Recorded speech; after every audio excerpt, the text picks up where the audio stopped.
Hello everyone. Hello Kobes. Hello Katla. Hello Kazuki.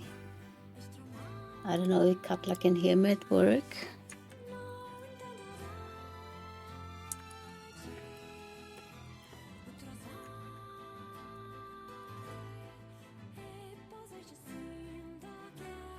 We do it like this. So today, as promised, we will continue with Nier. And perhaps even finish the first run. That should give us the very first ending. Hello, Yomi. Hope you guys are doing good. I will also upload this to YouTube as usual. So hello to you guys watching the YouTube VOD. Good to have you guys with us. Hello, Luke.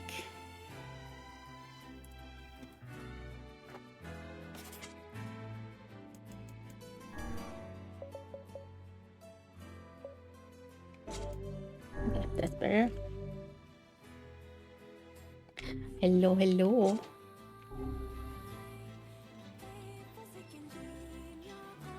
So before we get on with the main story, we want to do the quest that the blacksmith boy gave us. If I remember correctly.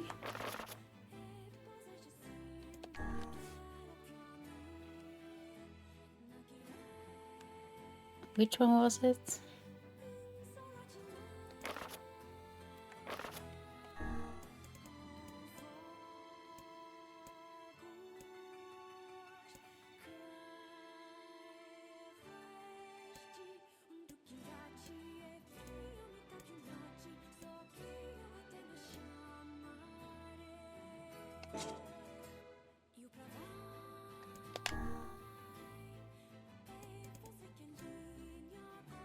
This one? Contract for a contractor.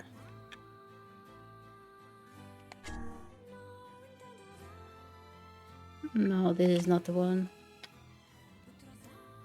Nier, let's go, yeah! It is Nier time. Nier is usually for Saturdays, but since you couldn't do it on the Saturdays for 2 weeks now, I will do it on the Sunday.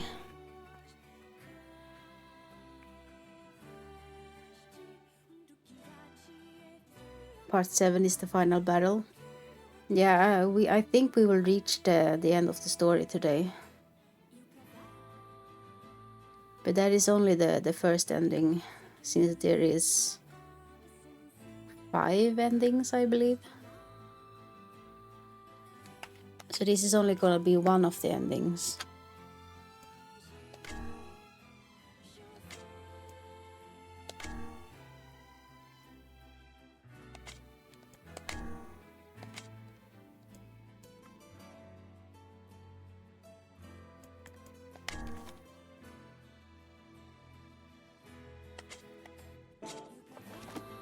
I don't remember which quest it was. Hello, Mole. Good to see you.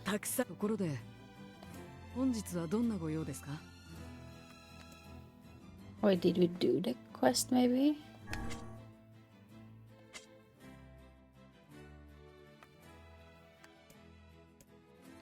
No, I don't remember doing the quest.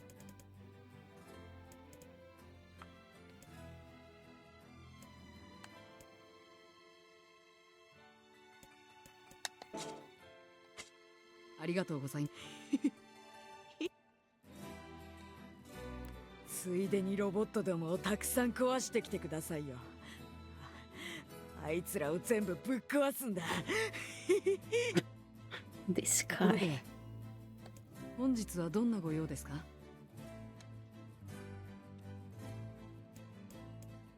Maybe we did the quest.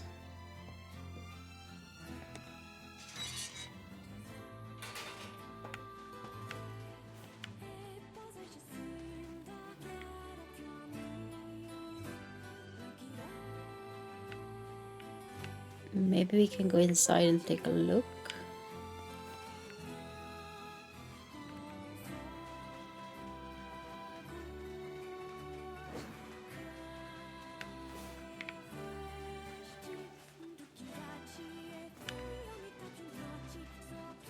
I mean, we always need parts, so why not?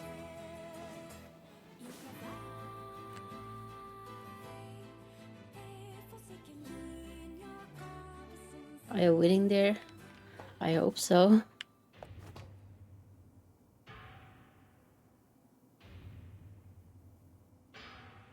Oh yeah, I think we actually killed the big guy last time, as we did kill him twice.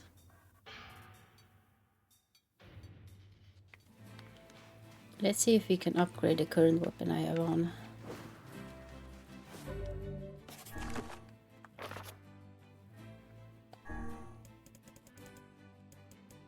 Labyrinth's Whisper. Okay.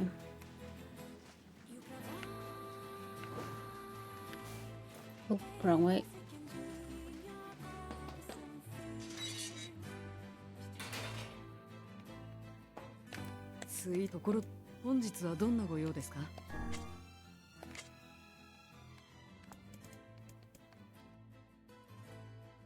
Oh yeah, we can upgrade it.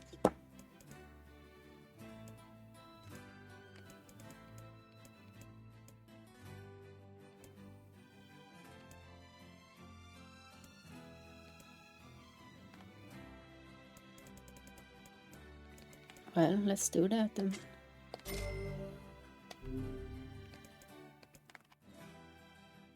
Beast Lord.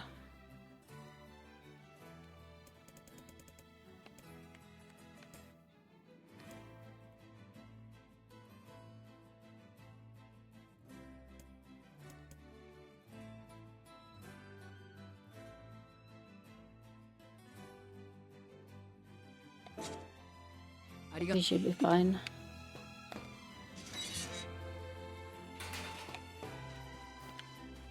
Any day is good with Chimero. Thank you, Yomi.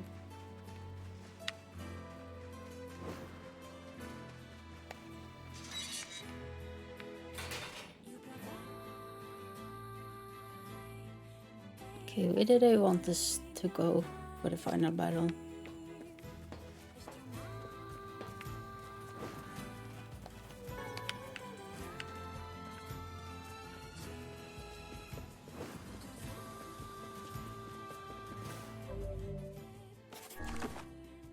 Map, please.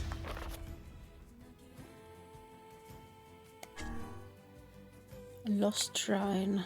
Okay.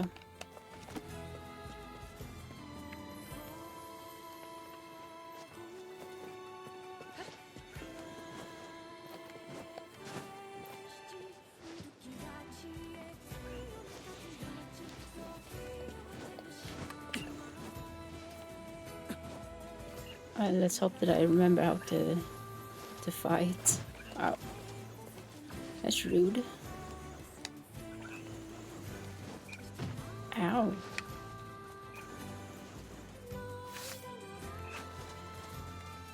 I do not have time with you guys. Ow.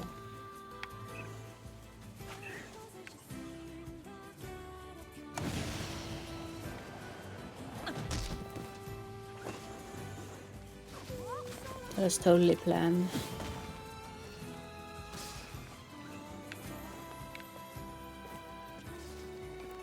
Yeah. We are going to the shrine.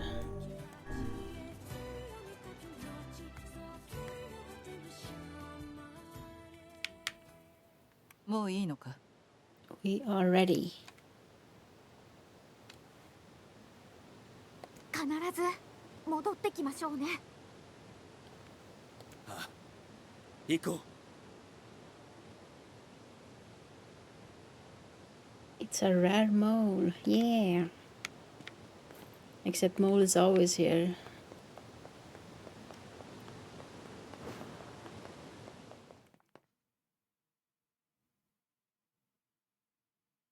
It's a Yomom. Capybara, capybara, capybara, capybara, capybara, capybara, capybara, capybara, capybara, capybara. Oh, the first capybara of the day.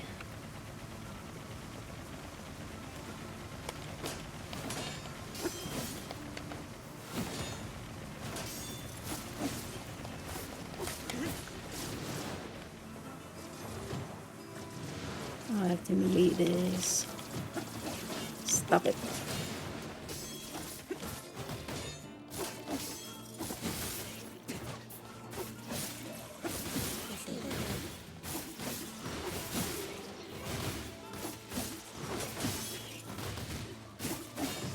Mad immigrants redeemed within crucial story moments.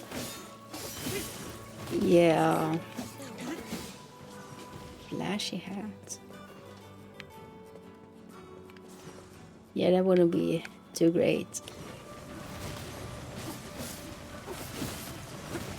But I trust you guys. I don't trust myself with surviving.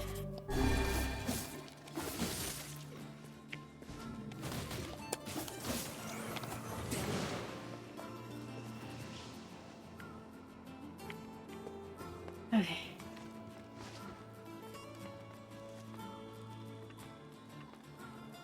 That was a lot tougher than it's supposed to be.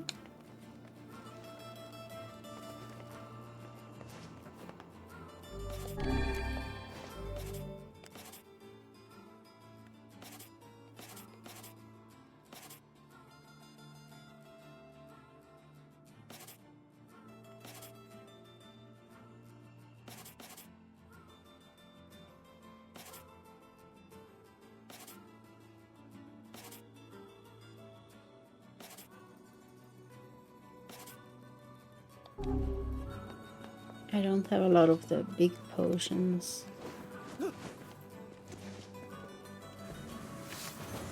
Let's hope we will be fine.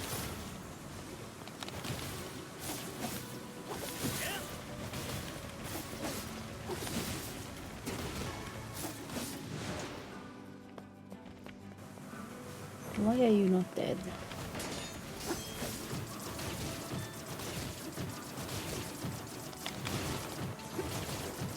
Or am I reflecting myself?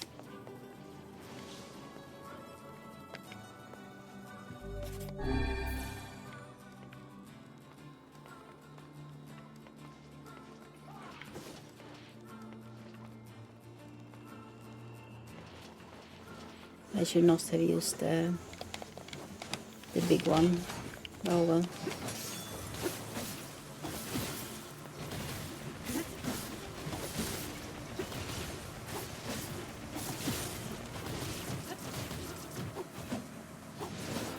Stop it.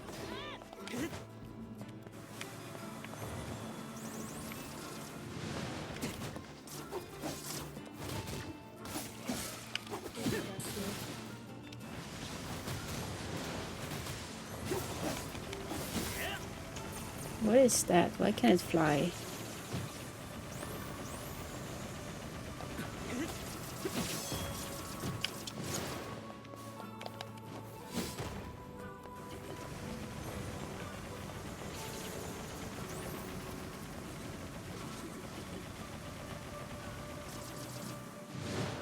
Ooh.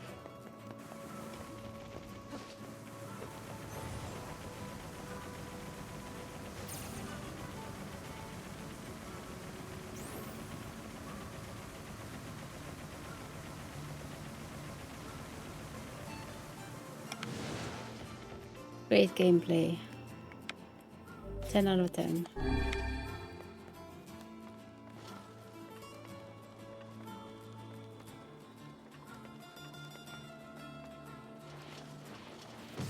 What?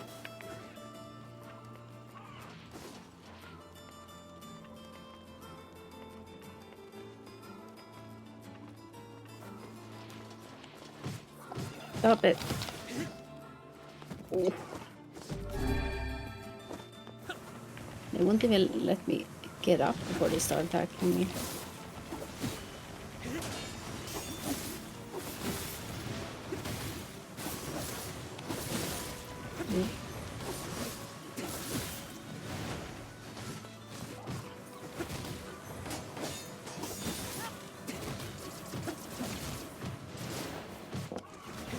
And I really hate these reflection.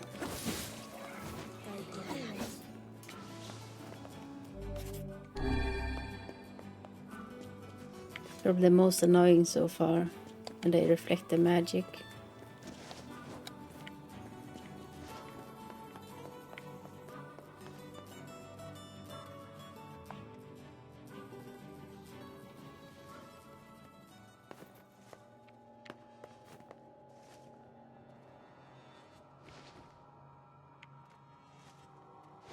Oh boy, I absolutely love this place. Wow.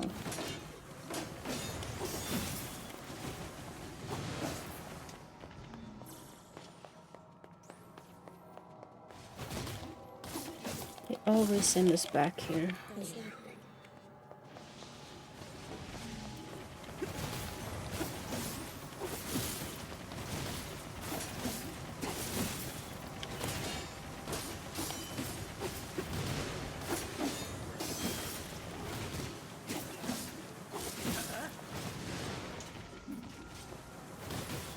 Probably don't even have to kill them, but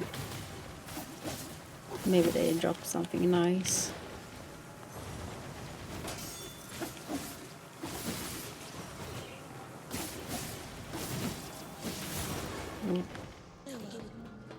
Like health salve. Much appreciated. Capybara, capybara, capybara, capybara, capybara, capybara, capybara, capybara, capybara, capybara. Hello, Uncle.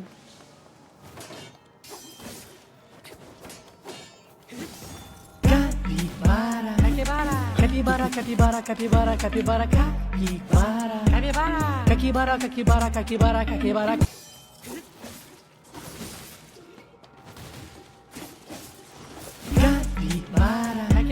Capybara, capybara, capybara, capybara, capybara, capybara, capybara, capybara, capybara. The capybara spam.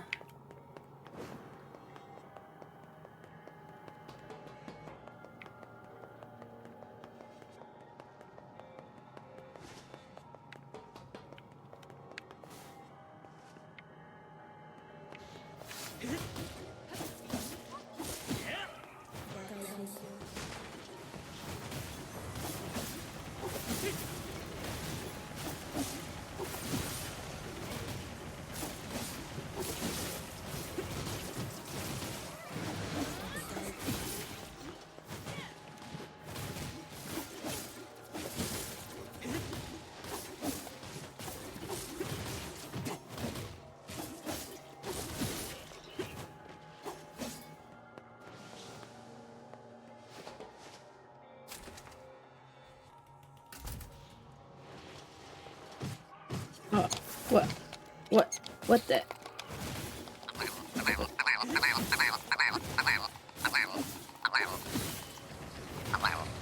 Where is Kaine and Neil?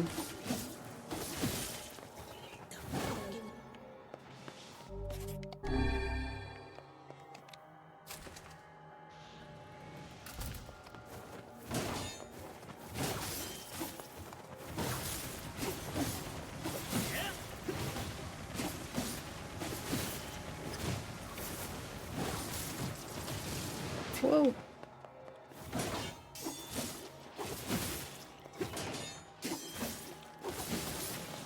It's starting to get serious now with the magic reflect.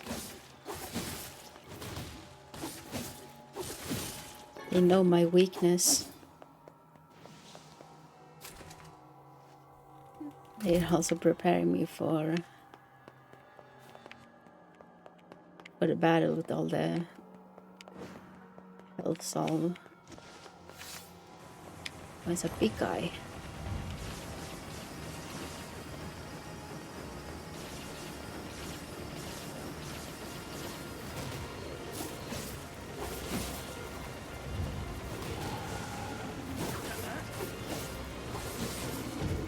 Oh. Dodge. You're not very fast at dodging.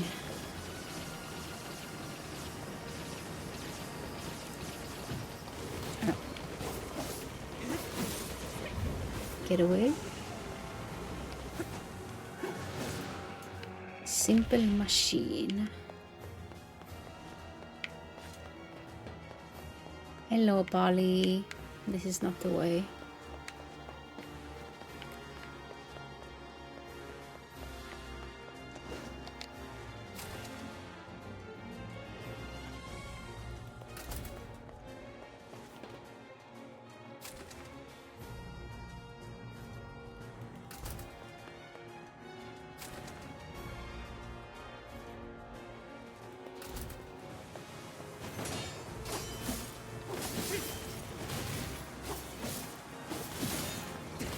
Bully them! Bully them!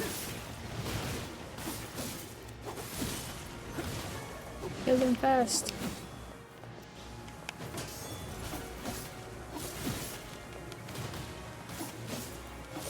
You cannot escape. Oh.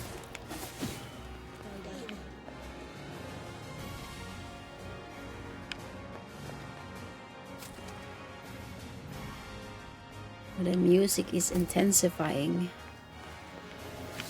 Shoot.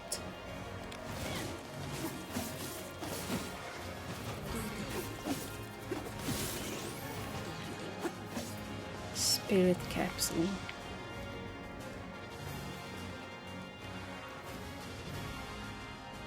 Mole kawaii.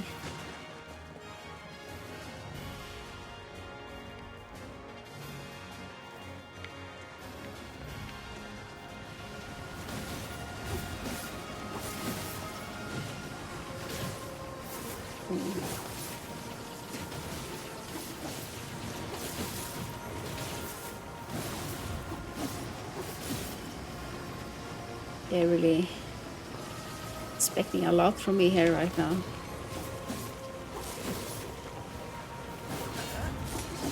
Dodge. Dodge. Ow. That is not a dodge.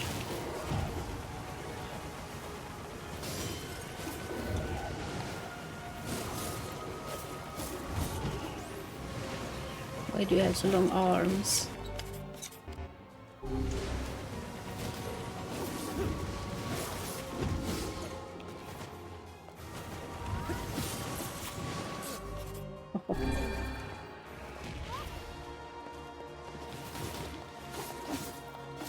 I am making it harder for myself.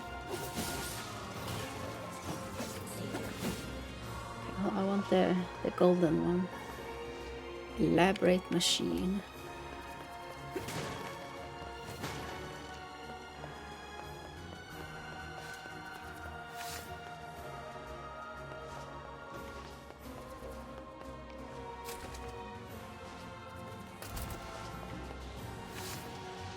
Can I skip these, please?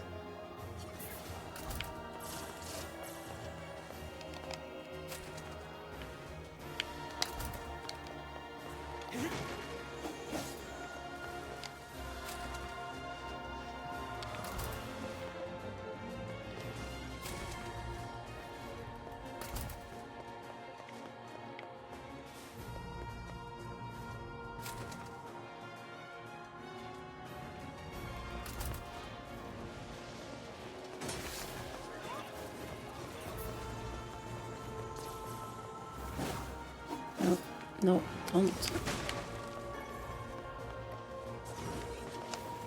Sorry, I don't have time to play with you guys.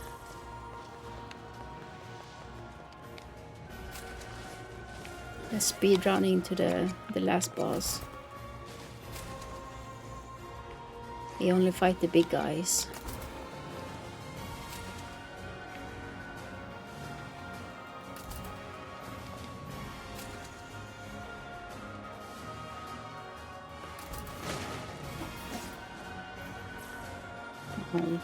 I have to move these.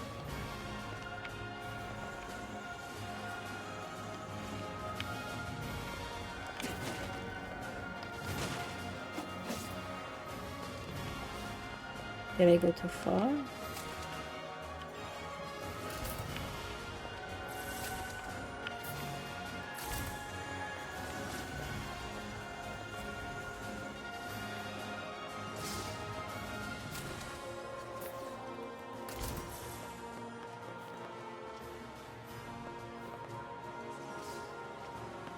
Is this not the way?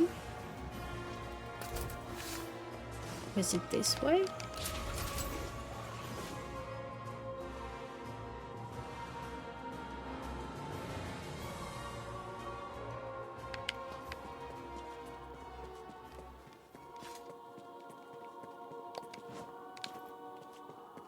I promise I'm not lost. I know exactly where I'm going.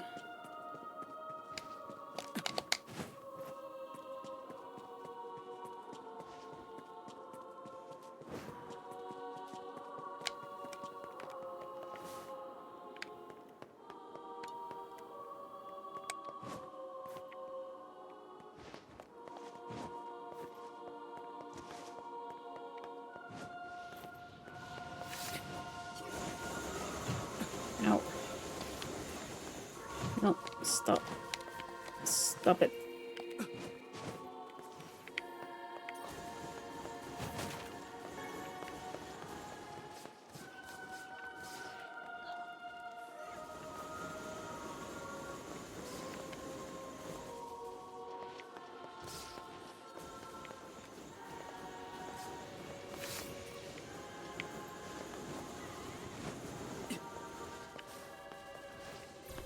Wait, are we supposed to go back to this room again?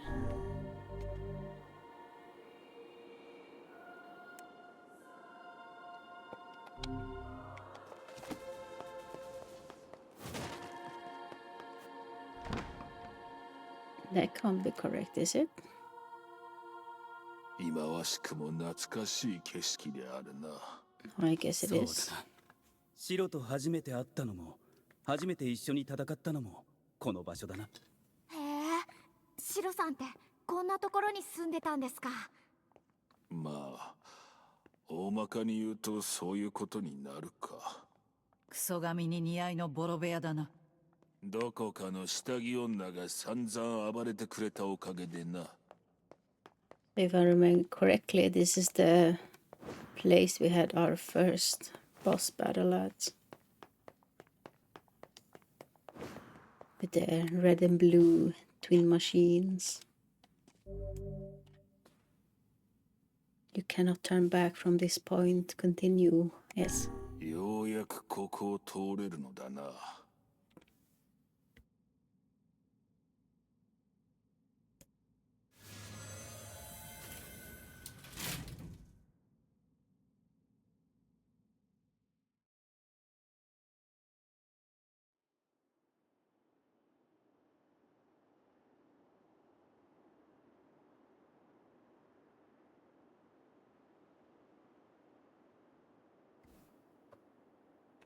Oh, you're here.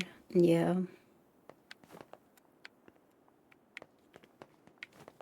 He said it's going to be the final battle, so I guess we are really reaching the end right now.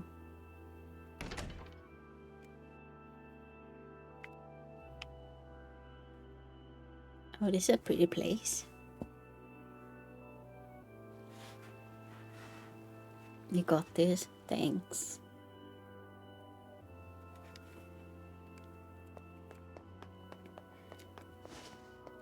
I feel like the small mobs are more annoying than the bosses.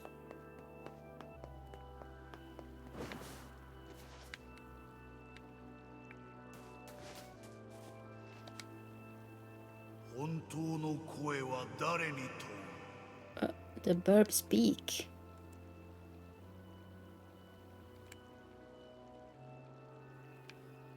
Good luck. Thank you. I'm going to do something quick, but I will lurk with you in spirit. Okay, Yomi, take your time.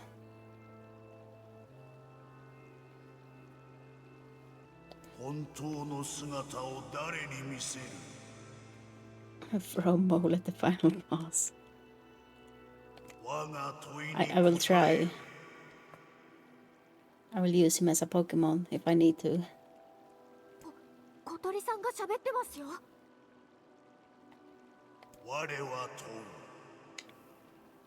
人がなぜ世界からいなくなったのか。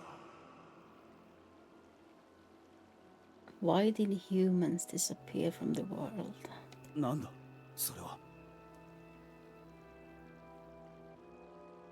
Are we in heaven? 待て。これは合言葉だ。合言葉。いわばこの城に入るための呪文だ。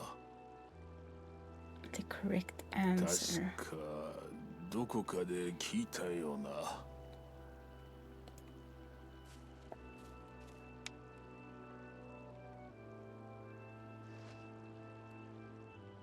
Am I supposed to speak to them again? 本当の声は誰に問う。本当の姿を誰に見せる。我は問う。人がなぜ世界からいなくなったのか。我が問いに答えよ。Because their lives are short. Because of a black disease.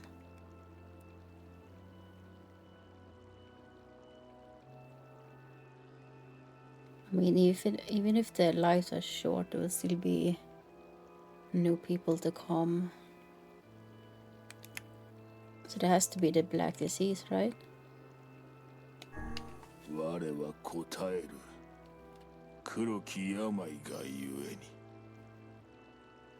我は問う。 Stop asking and let me in. 人はその命をいかに長らえるのか。 How can humans extend their lives? By becoming robots. By acquiring leaves of the sacred tree. By separating body from soul. I mean, Nier is all about robot and stuff.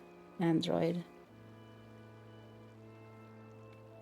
So I'm gonna assume it's separating body from soul.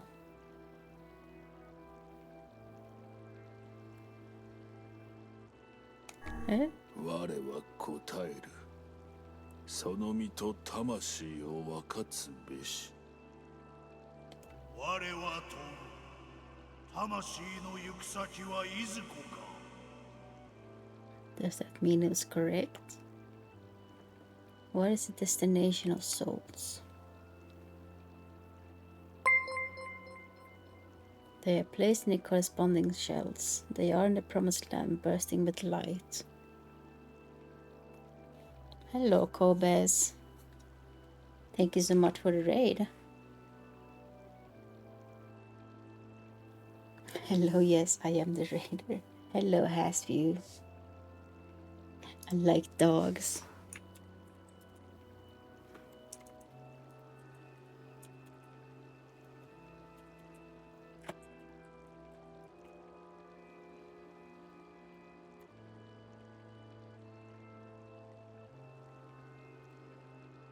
We made it to the end. Yes. We are currently answering a bird.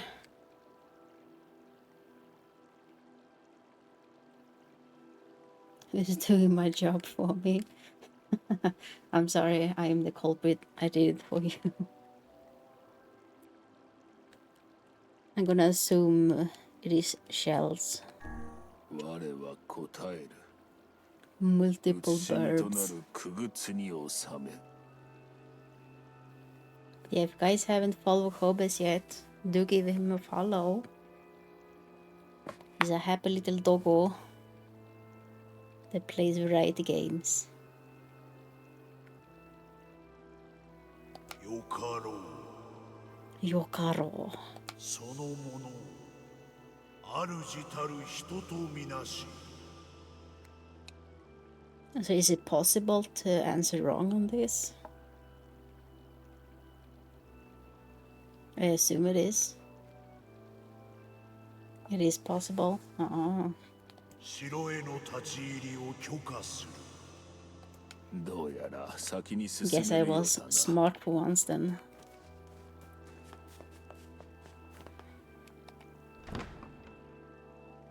First try. That voice is Kenpachi from Bleach. Yeah, I did recognize the voice. ランジラは村の双子 What is Popple and Devla doing in here? デーボルさん、ポポルさん、どうしてこんなところに？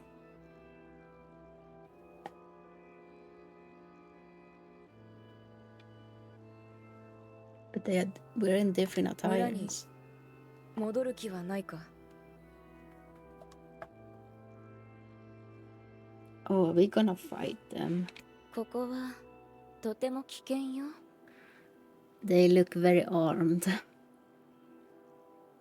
入ったところでヨナが戻ってくるかどうかも Well, it is a shrine, and I assume they are like shrine maidens. So I guess it's their job to protect this いかに place. してここに来た Gasp is them. They even had 2 arms each. Oof. 質問しているのは私たちよ What? She told me off. Okay. We're here to rescue Yona. What are you two doing here? They're right, let's go back to the village.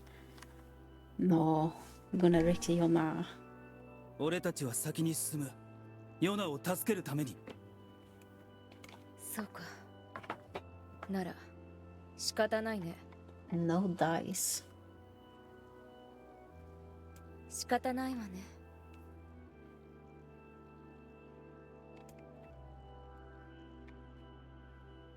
Uh-oh.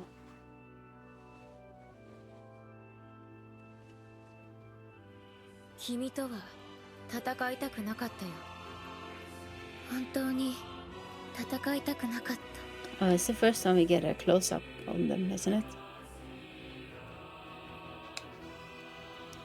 どうして？ Oof. なぜなんだ？デボル Why さ are they ん。 both coming? これは最初から決められていた運命なんだでもできればあなたとは戦いたくなかったそれは本当 Excuse me, what is that? あと100年次の世代にしたかった何を言っているんだ？こやつらは They 魔 can, 物か they can teleport? 違うようだ嘘だ。嘘だ。ポポルさんたち Excuse が me? そんなわけない。 Oh. Girl, you do a lot of damage. 正直ここまで成長してるとは思っていなかったよ Yonna Hill. なぜだなぜお前たちが邪魔をする白の書裏切りの輩よお Stop 前に playing 質問 with され me. る筋合いはないわ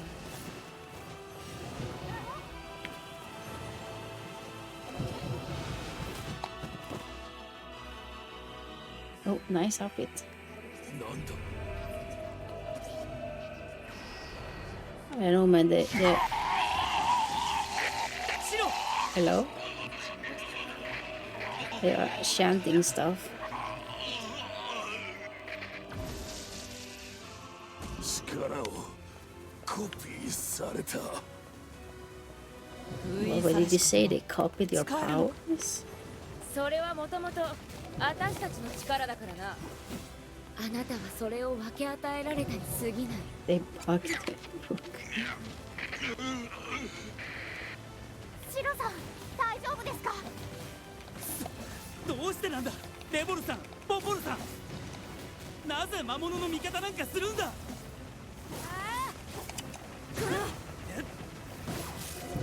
Can't catch me. Oh. Wait. Go for the other one. Dodge. Dodge. Hit dodge. Ow. Dodge.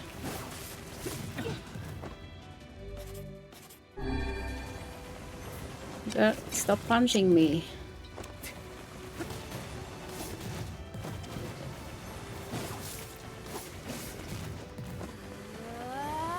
She's literally fisting me with two of them.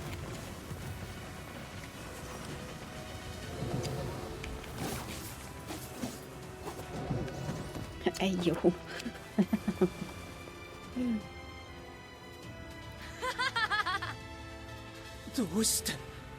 Yes, 全ての she's 謎の答え fisting. は魔王の御心にある。魔王の仲間なのか、ずっと仲間だったのか。答えはあなたが探してちょうだい。己の真実と向き合うために魔王の城へ入りなさい。 Wow, we're not gonna play anymore.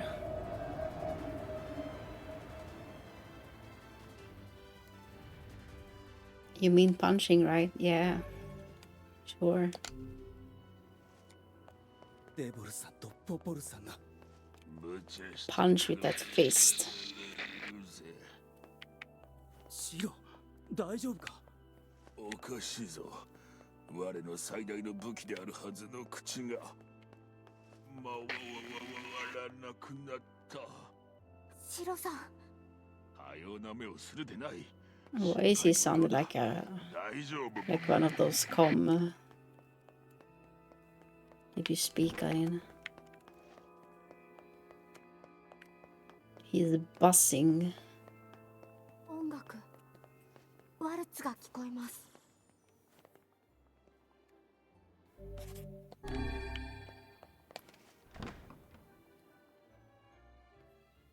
Okay, good. Ready for the waltz. Sure.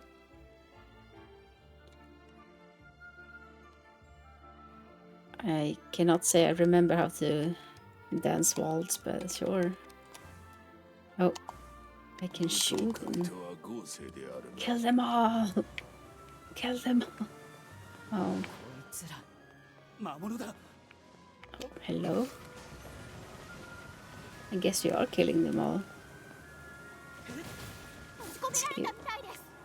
Oof. いいさ、戻る気なんかない。 It's a big weapon you got.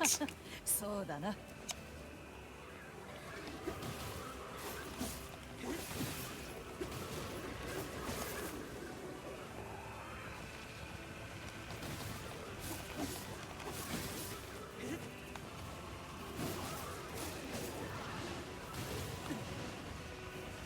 Hey, I'm stuck.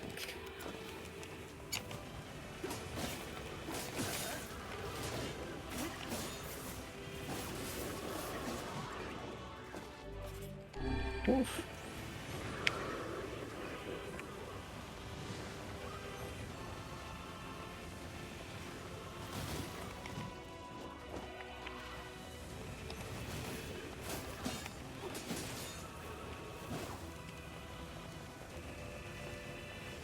Guys, can you one at a time, please?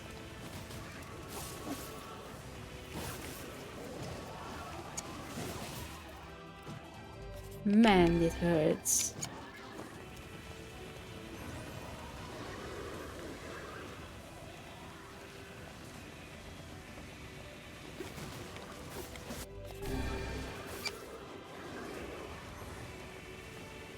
They're trying to dry me out of my health potions before the boss.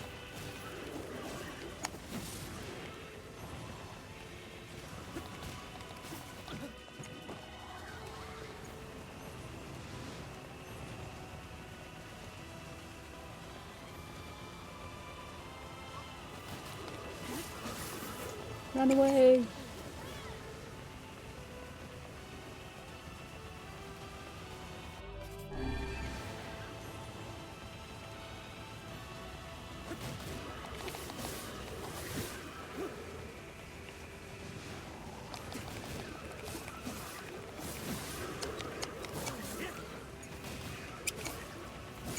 Smashed me into pieces. Ow. Stop rolling on me.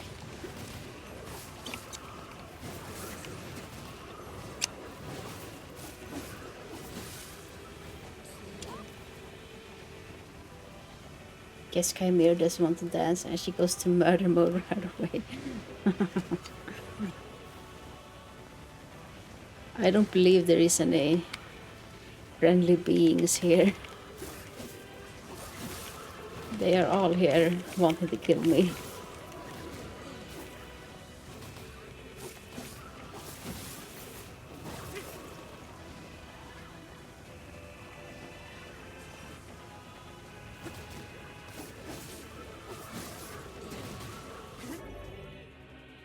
Hodoloth. Guard resistance.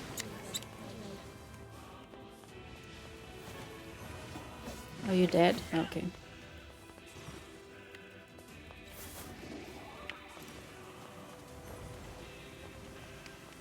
Oh gosh, do I have to kill all of you?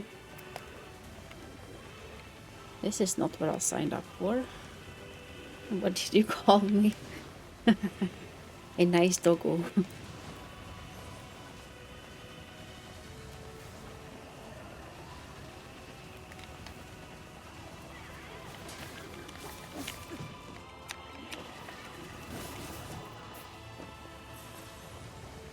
Oh man, I looked at the chat and they started rolling on me.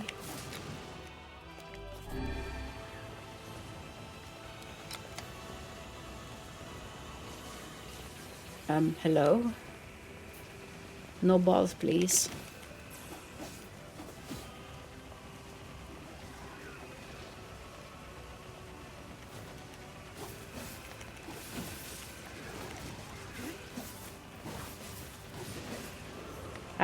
I think it's your time to tank now.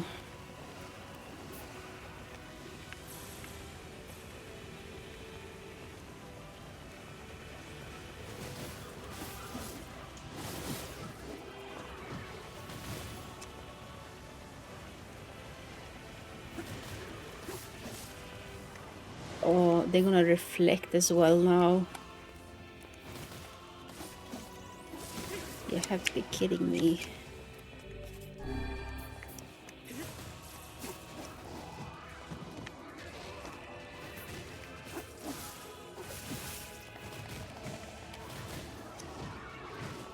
And they really want me dead, hey.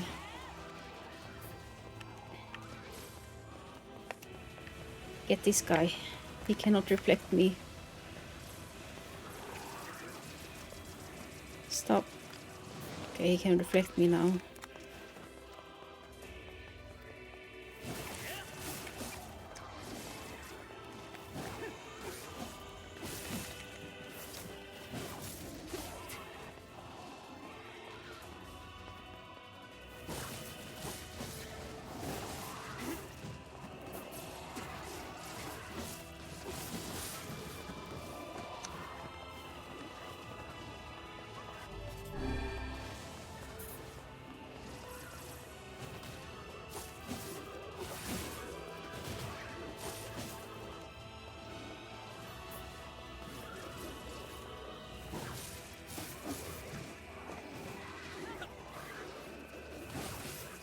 Why are they not dying?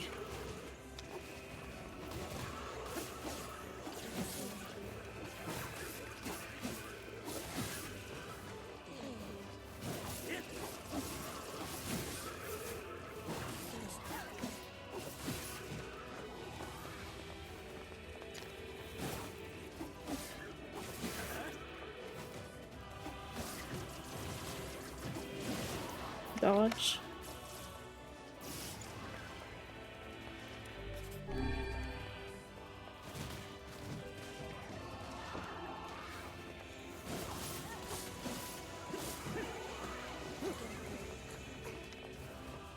Wow, I cannot see.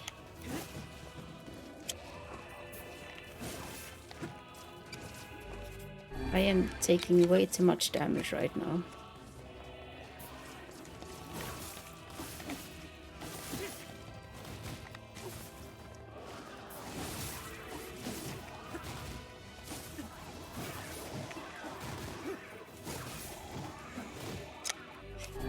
Oof. Okay, I am out of...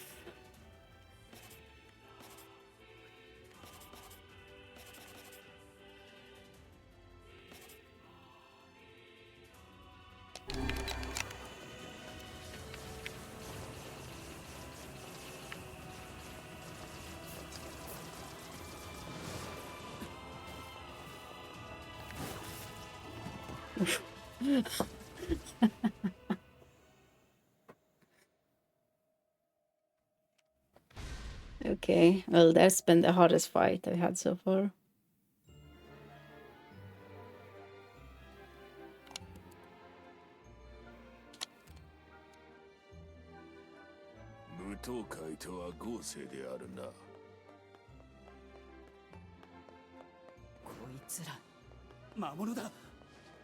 Might be misremembering on the caster spawning that shield. I don't know. I could not get target on them because there's way too many mobs right now. 戻る気なんかない。そうだな。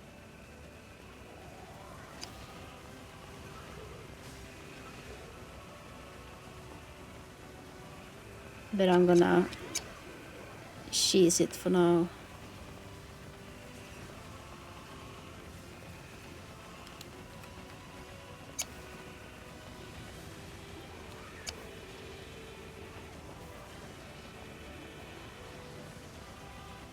It doesn't say that I have to melee him in the beginning.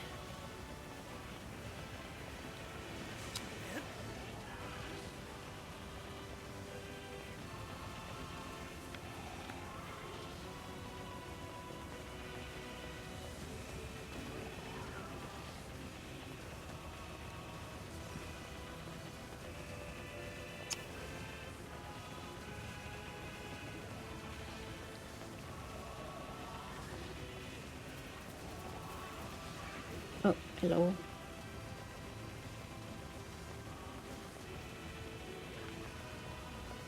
Had to strip off the armor on them.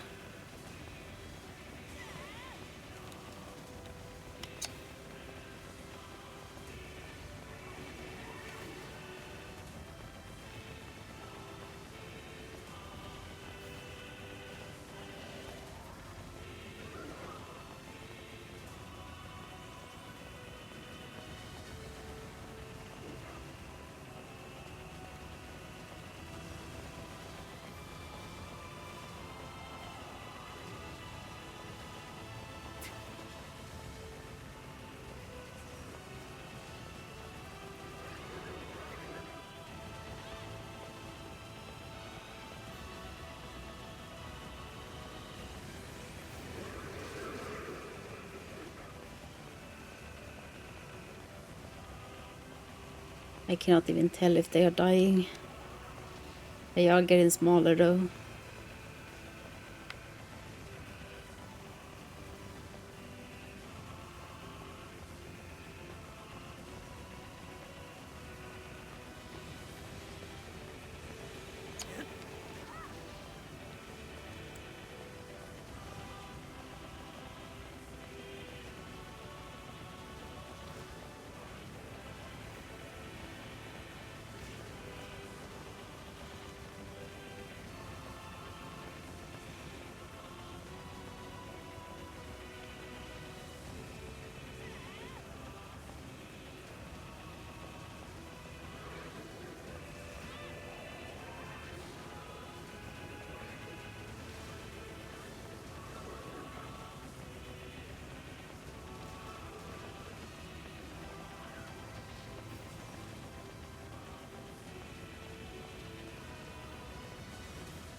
I think they are dying. It's just that new ones keeps coming.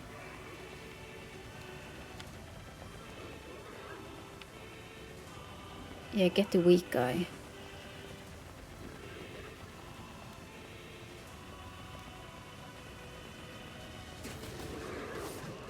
Oh, bad idea.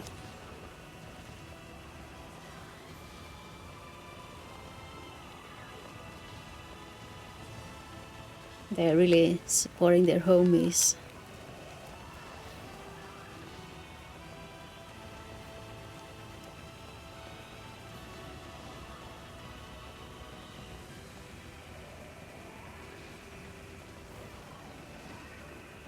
Homies gotta support homies, yeah.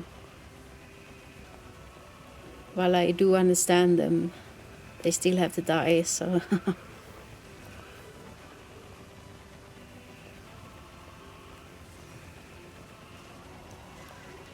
I got places to be. And that's homie side.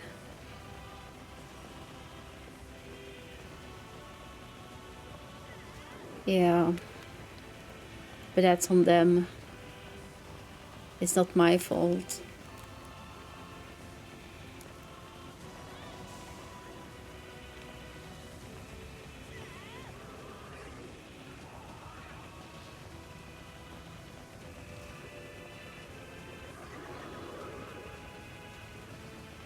Try using special abilities too. Yeah, I can, but this is way faster, it feels like. Because they all still use mana, so...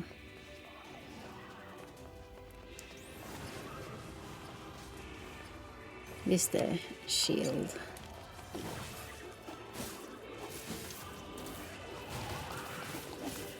Well, that broke fast.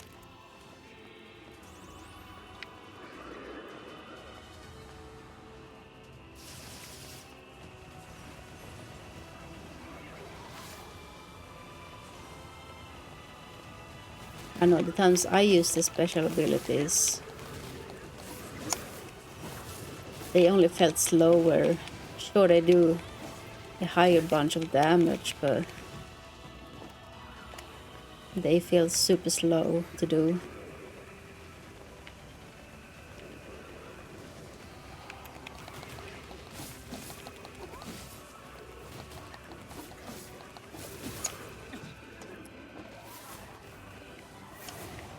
I cannot see. Get me out.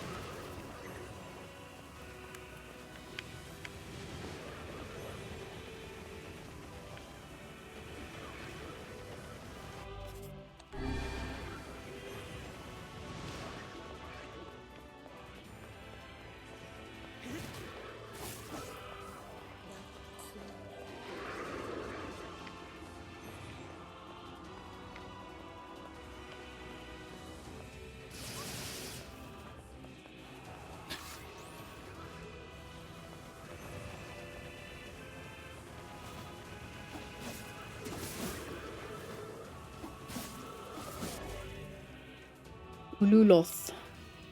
Armor break. I mean, I guess it stuns them, which make it easier to attack them. Hodoloth. What did you call me?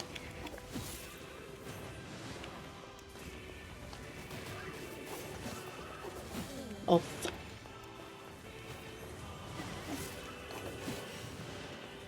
Closed book.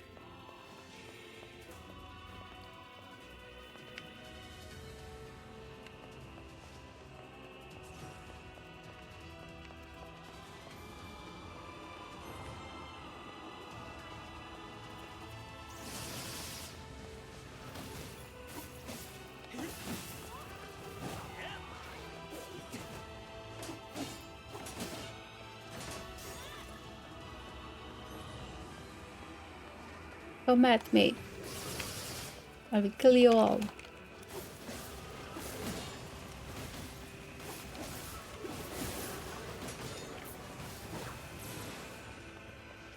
This is the mage one. Ow.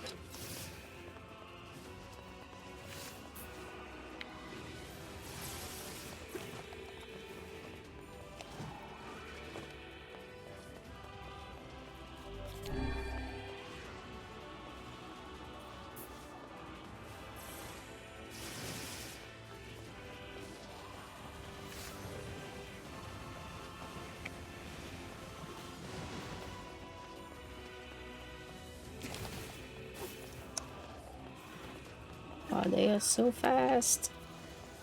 Oh. Doubles magic damage. Yes.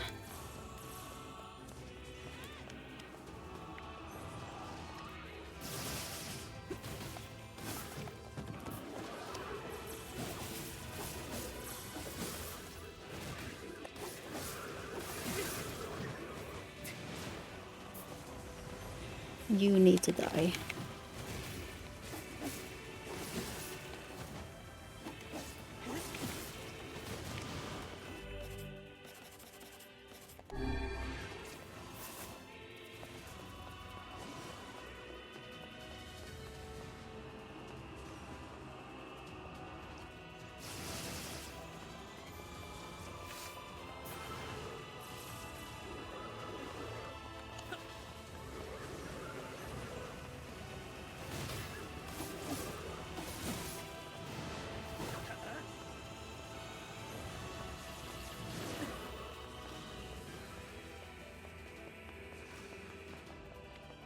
I need to kill the small guys.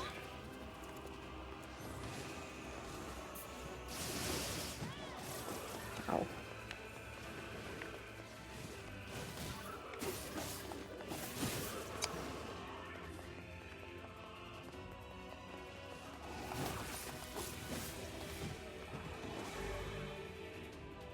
Otsarken.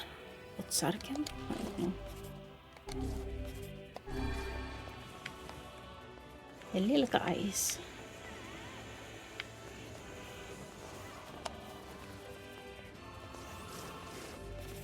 No.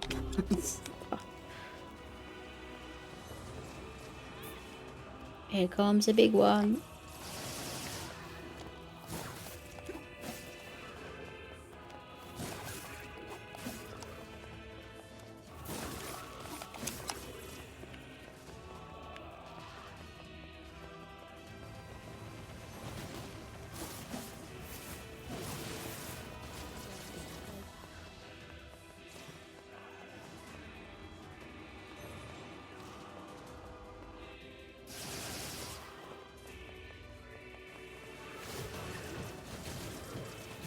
Stop it.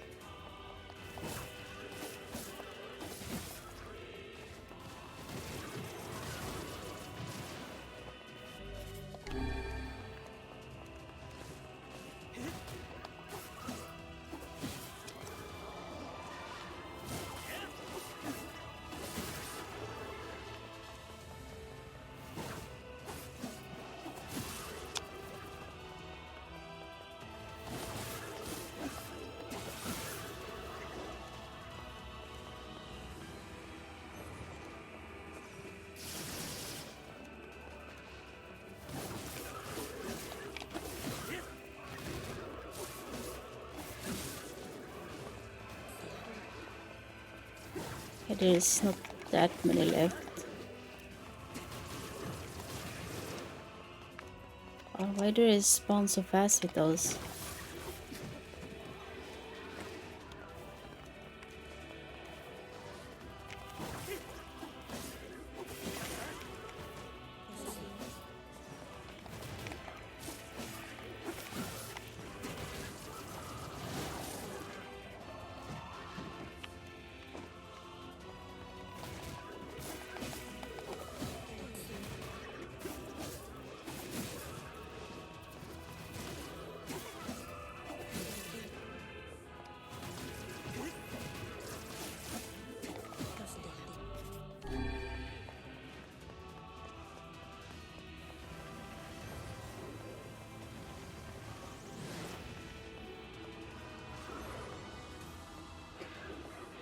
Come on.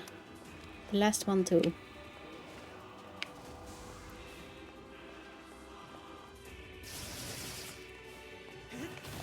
Why did you take so long? これじゃキリがない。私が次の部屋への扉を開ける。援護してくれ。無党会か。もうせシロ。ああ、すまぬ。援護だな。It's a flying guy too. 守ってあげてください。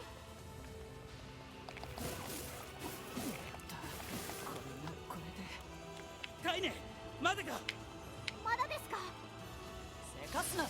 私はこういう細かい仕事は苦手なんだ。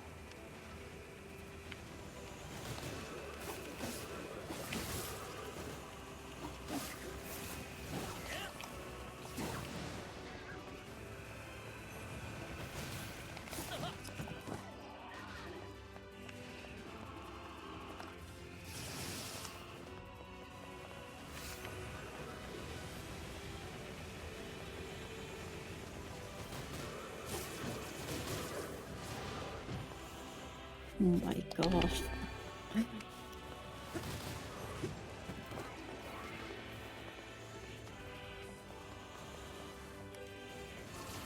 No.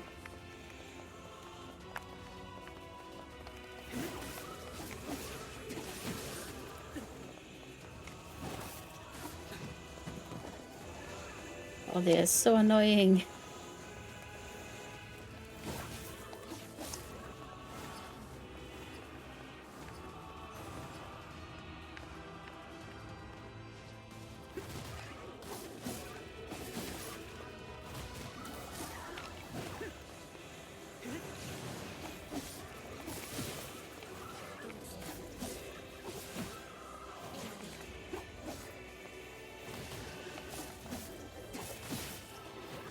I am balls protected.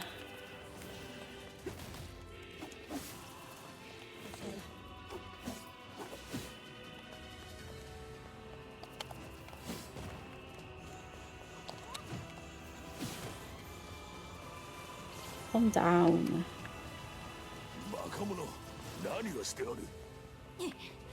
めんどくさいもんはぶっ壊す。やめろ。そんな無茶をして万が一。Stop moving.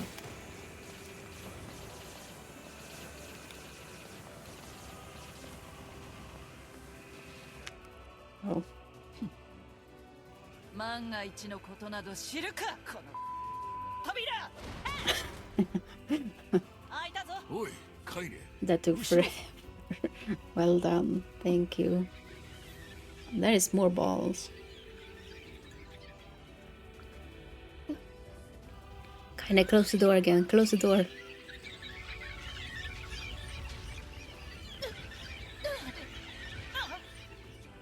Why is she tanking it? うせろ、化け物め。 Oh, wow. カイネ、大丈夫か。カイネさんを助けないと。 Kinda always take the beating.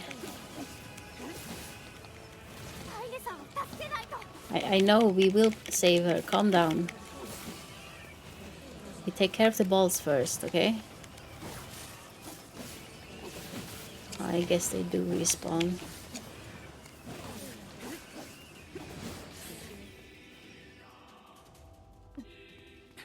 大丈夫か。ああ、それよりも。 Oh, not a flying guy again.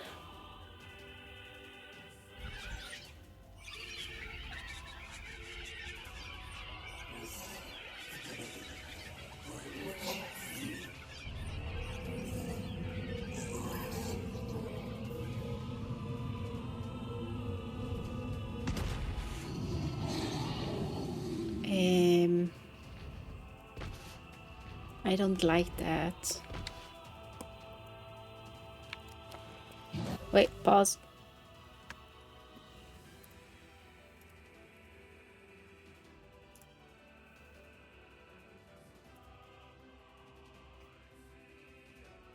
Big pig shade.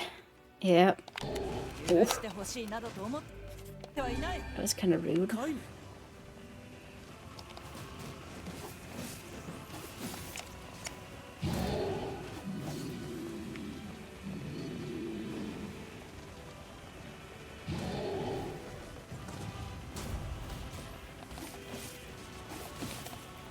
I mean, at least this one is much easier than those small guys. 知るか。アイネさん大丈夫ですか？大丈夫だ。こいつらを蹴散らして先に進むぞ。 Easier. No, it's always easier with one target than several. くそ。図体はでかいくせに動きが速い。 Of course, that doesn't mean it's always easier, but 魔物め。 so far I have no おい struggle with the bosses too much, at least.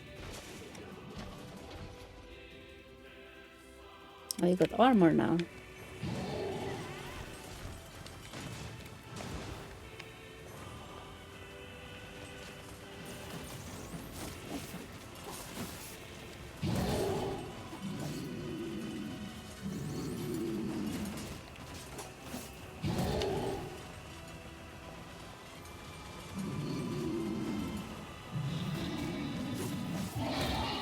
Ooh, okay. I guess you could do that as well.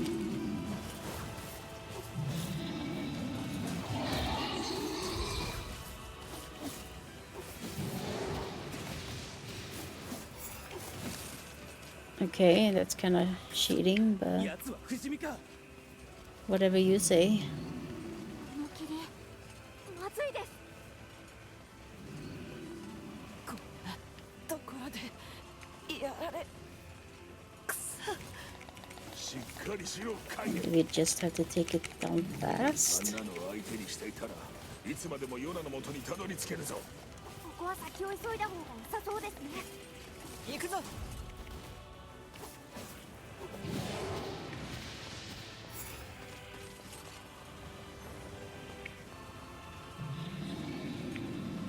I mean, it keeps evolving. Wait, go where? Outside?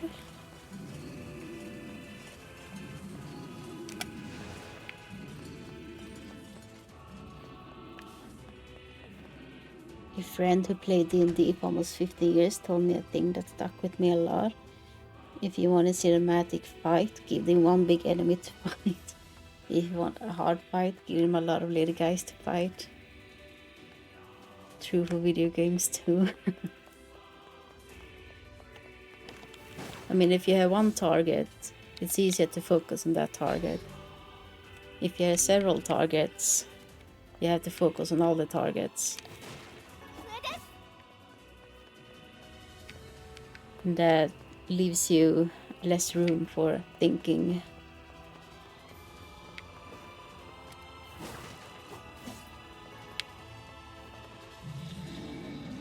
Oh, he's gonna follow.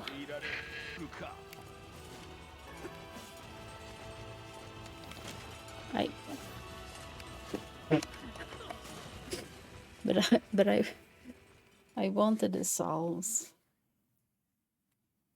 I have to redo it all now.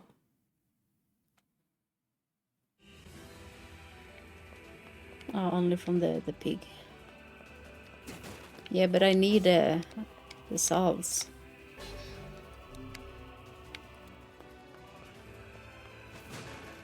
And if he only would go the way I want him to go, it would have been no issue.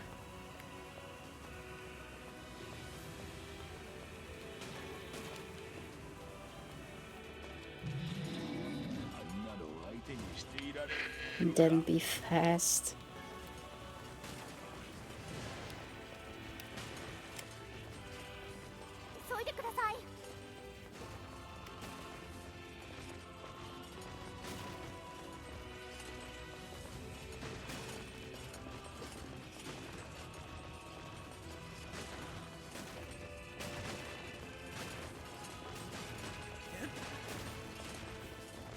Okay, time to dodge fast.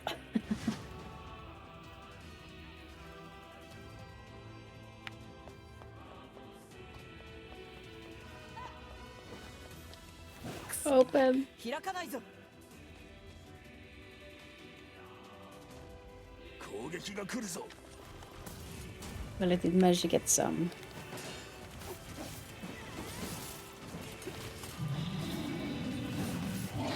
Don't slam. Thank you. 入り口も開きません。どうやら閉じ込められたようだな。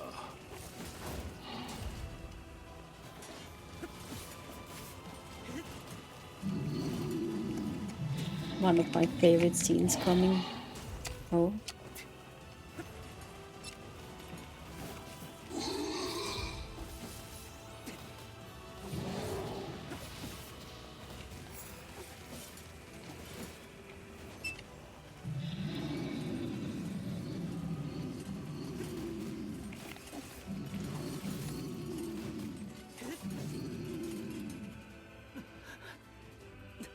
It's never ending.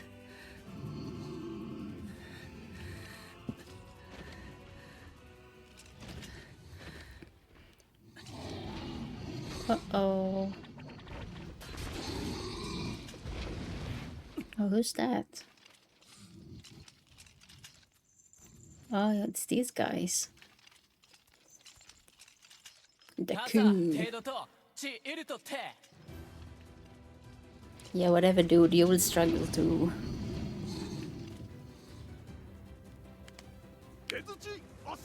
It's your homies.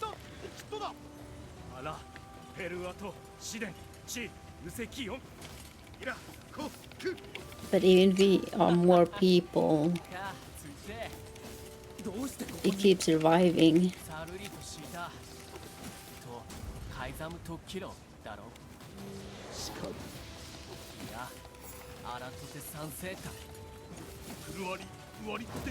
The music drop, yeah.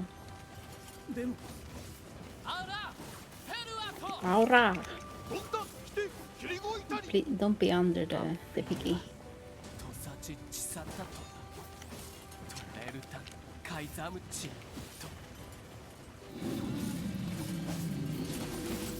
Oh, hello. Okay, bye. おいやめろ離せやめろおおギ後でアリクラーサアコ Ako. 開けろお前らだけじゃ無理だゆくくおタオキアルタビュートクルトこっちいる There's no way he's gonna survive this.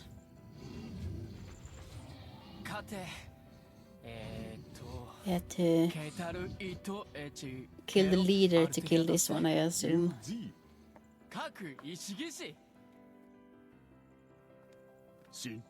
He's so dead, yeah. I am bracing myself for another sad scene.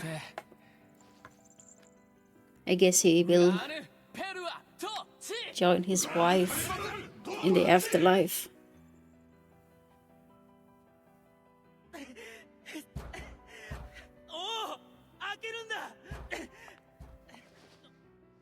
Ah, rude.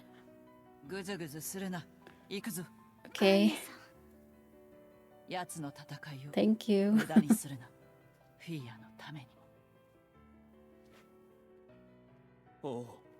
How many rules are there? What to shout before to die?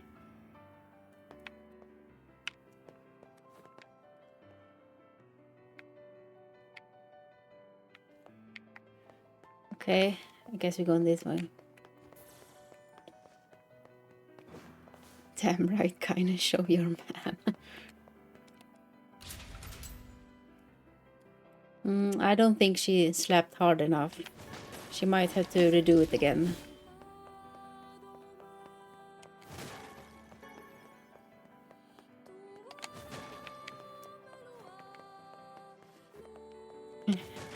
Shake my head.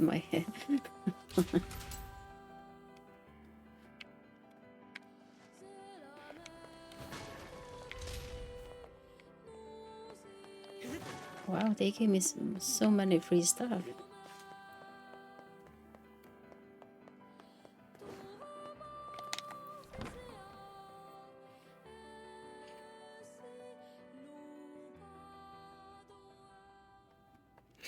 Hello. Oh, you got some nice seats there. Are we gonna fight again? Is this round 2? テーボルさん、ポポルさん。 So many potions. Is the game telling us something? There they are. やっと来たね。 Well, this is a nice place they got. They brought their own chairs. 待ちくたびれたわ。 Are you been tired waiting for me? どうしてなんだ。 1300年前、 Oh, 滅びかけた人類が取った最後の手段、ゲシュタルト計画。 one of the schools I visited had a auditorium just like this. So it reminds me of it. Yeah, it's like a big theater scene. 白の書、思い出せないの？なら、思い出させてやる。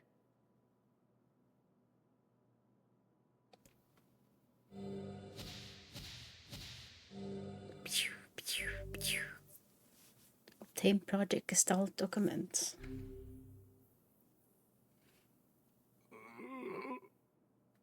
A book having a headache. You can read him, you should too. 白。 This is a lot of reading. 頭の中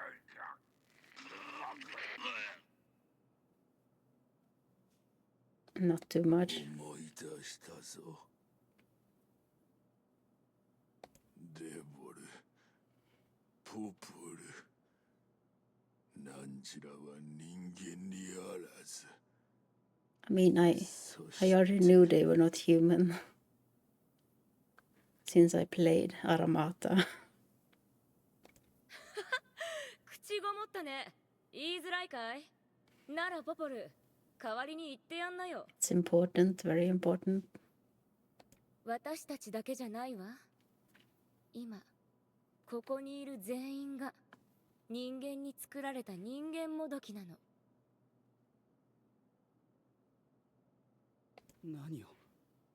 何を言ってるんだ。 So is it the same Poplar and Devila who's been around the whole time, even in Aramata? Then have seen a whole history unfold. まだわからないかな。お前たちは人間じゃないんだよ。 What? I am not そ human? んな。じゃあこの世界に人間は存在しないんですか？ You want an answer? Sure. I mean, they are either copies or they are the same androids. They are not the same. Oh, okay. They just have the same memory, maybe? いいな。我らが魔物と呼んでいるあれが人間だ。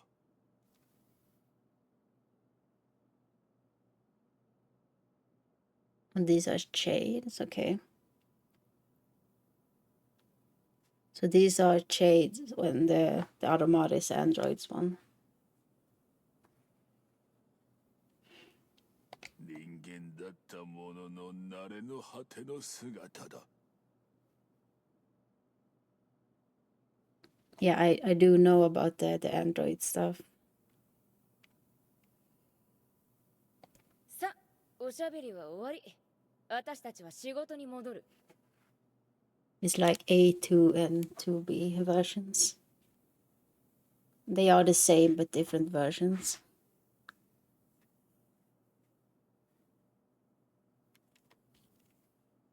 そんな。お前のその体を返してもらおう。本来の持ち主である人間に。悪く思わないでね。 Oh, they want to steal my body. 持ち主のいない体を持たされた私たちの仕事なの。私たちの長い人生は人間たちの意志に沿って他人の人生を制御するためにしか存在しない。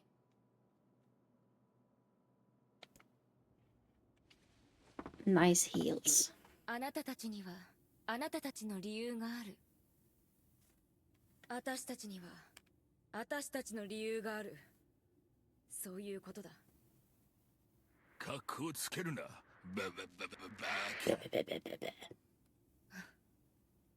そうだな。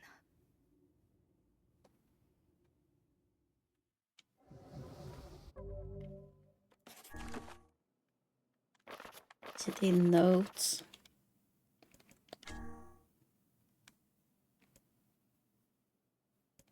Is it all of them?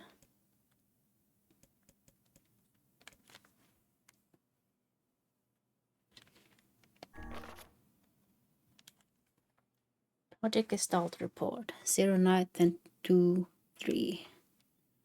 As noted in the previous report, implementation of Gestalt mode can prevent the white chlorination syndrome is recently experienced. Transfer of bodily information to civilization repressed replicants is proceeding as planned, with the genes of the original safety stored inside. Okay. Our role as surveillance androids to prepare for when the curable bacterial disease eventually dies out is also on the way. So far, this is proceeding without issue. Observe 021, codename Popla. They are like agents.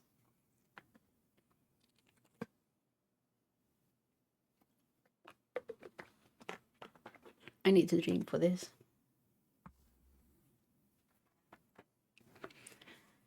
Project Gestalt Report 9182. This document discusses potential strategies for the relapse cases we have observed in recent years. The term relapse, of course, refers to the catastrophic loss of sentience seen in certain gestalts. This syndrome has defied even our most pessimistic initial estimates and continues to trend upward with disturbing speed. Hydrate so you can legally drink. Oh, thank you. With some relapsed gestalts beginning to attack replicants, there's an urgent need to take comprehensive actions. We remain convinced that an unknown technological defect in the gestalt transformation process is responsible for the condition, but so far have been unable to confirm this theory.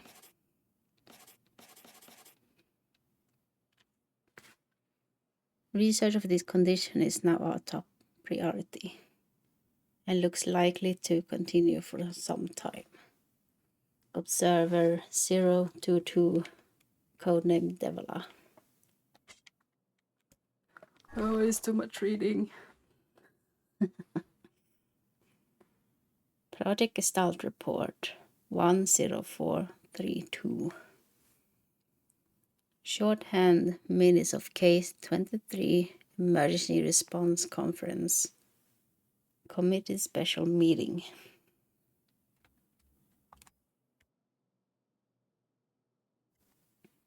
Issue.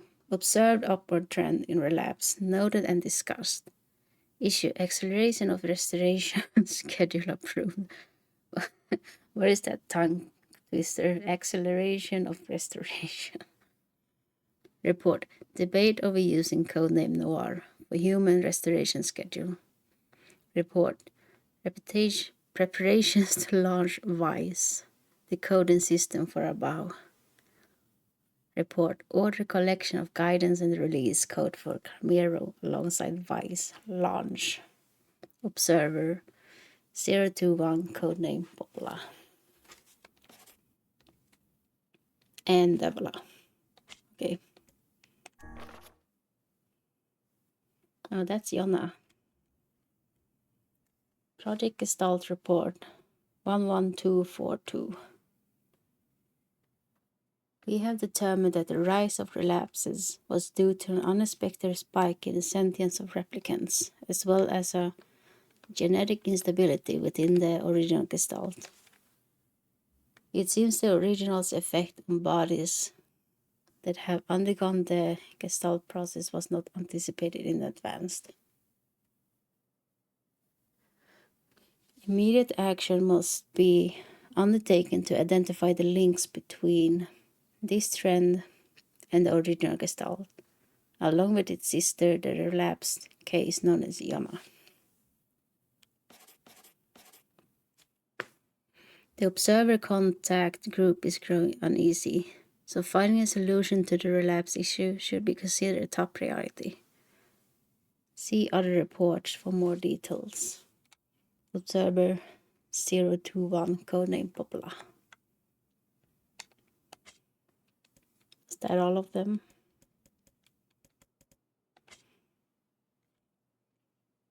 Guess it's back to the fight then.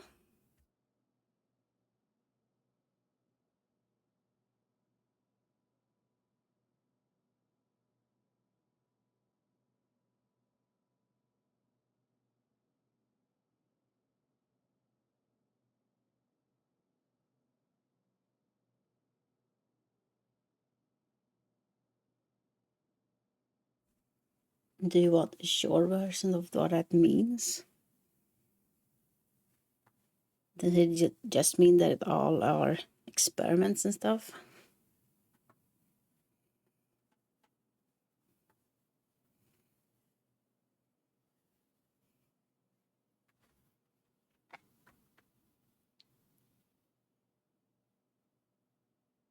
I mean, I guess you can say the short version.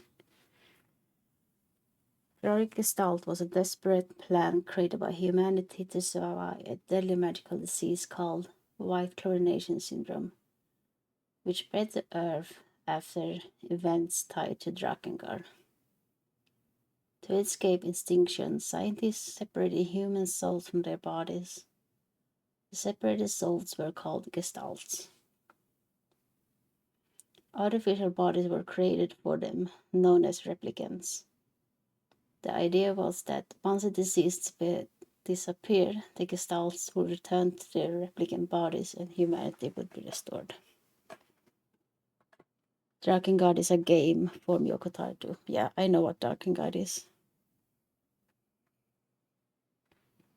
And I know that the twins is from the Drakengard.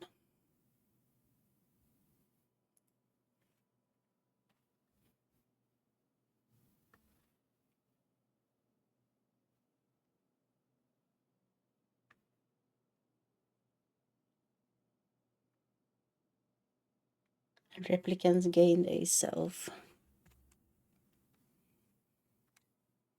I mean, I understood quite a lot about the android stuff in Automata.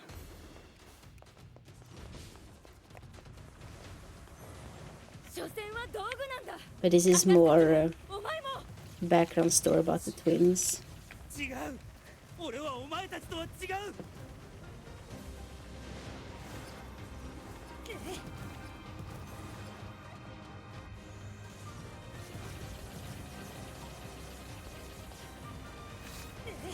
I mean, there's no way I can get close to them like this.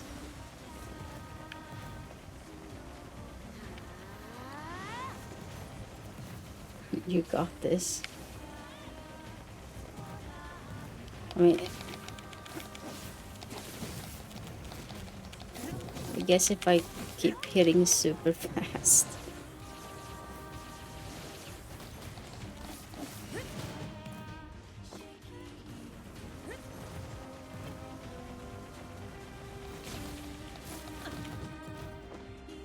Song of the Ancients. Yeah, this song is in the Nier Automata.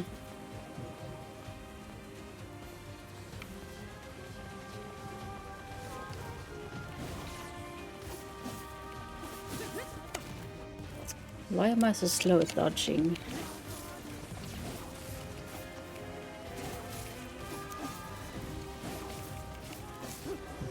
Can't catch me if I keep dodging, right?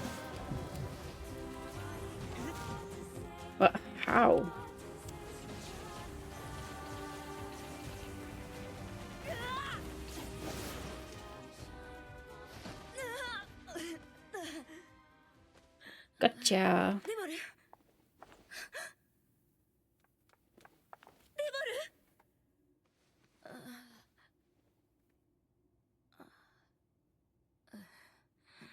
Oh, nice makeup.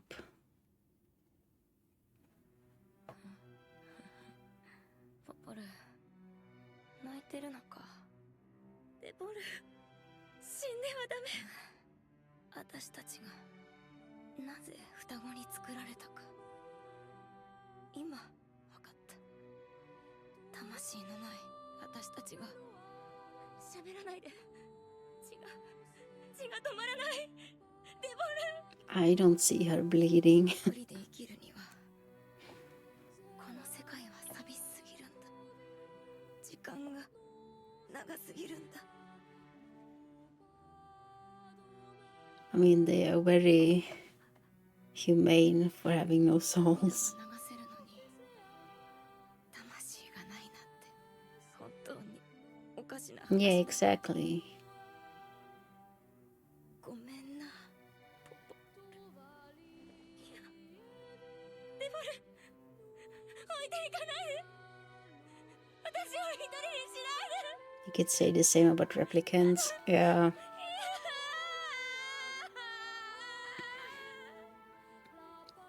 So I loved how Nier started with 2B being super cold, ポポルさん and the further we got, she started to feel more. She started to show more emotions. やめようって。お前にそんな自由があると思ってるの。 Oh, she mad. 殺しておきながらよくもそんな。 Like an animal, you're the one who attacked first. やめてください。今ならまだ。もう遅えんだよ。何もかもみんな殺してやる。 What? She mad? What did I ポ do? ポルさん俺はあんたとデボルさんに育てられたようなもんなんだ。 You attacked 頼 first. むからやめてくれ。あやつらは年も取らずに Okay, that is kind of painful. 長すぎる歴史真実を Can I get a full shield, 戦わなけれ please? ばならない。剣を止めるな。進みたいなら倒せ。倒すしかないんだ。 But she's not taking any damage.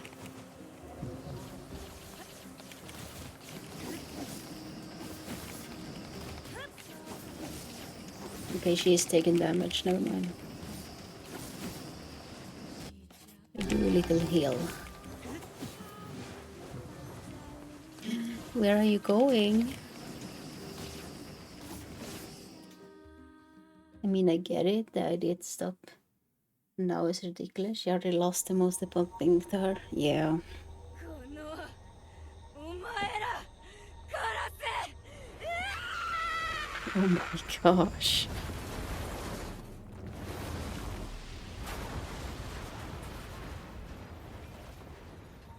足がまずい進めなくなるぞ She's going crazy.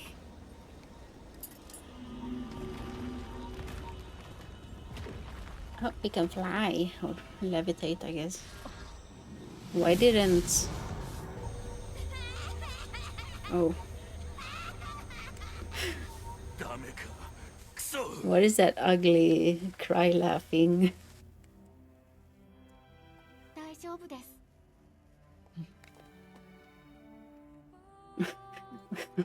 Why did Kat look at him like 少 that? 年だった頃に石化させてしまう目も What did you say? この醜い体になってからの姿も本当に嫌でした。だけど同時に誇りでした。だってこの姿のおかげで Emil sacrifice. みんなと仲間になれ I た。 mean, this is the second time he's gonna sacrifice himself. ありがとうございます。 Also, if he could do the levitating thing all this time, why didn't he use it sooner? It would have been quite helpful, you know? よせ。さあください。 She's broken, I can fix her. 僕なら大丈夫ですから。 Why? Are you a mechanic? エミール、エミール、エミール。 It's an Egan Lord of the Rings situation. We don't talk about it. Okay, sorry. So we are still levitating even without him. But I guess we don't talk about that either. Yare カイヤさん yare. は乱暴だし、シロさんは口うるさいし、肝心な時に喧嘩 Don't しないといいけ question ど、 video game logic. もう僕は仲裁できませんからね。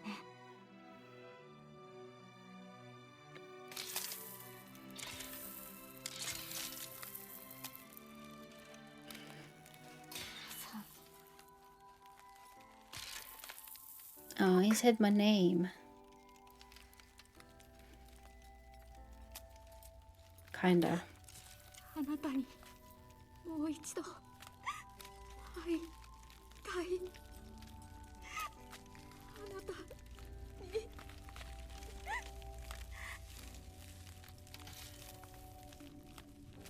死にたくないな。死にたくないよ。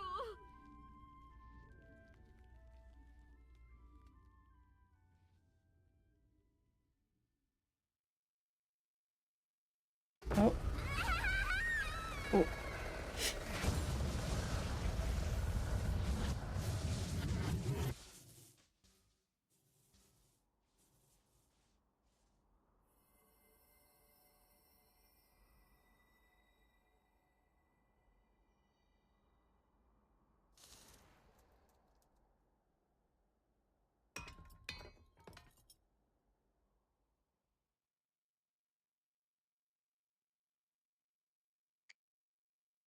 He got isekai'd to the future.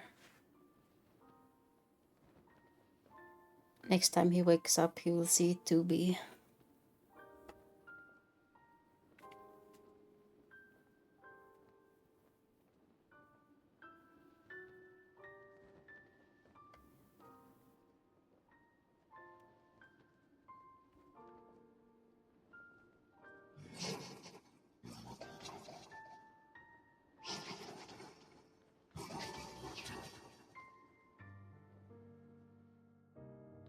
Do you know who this is now?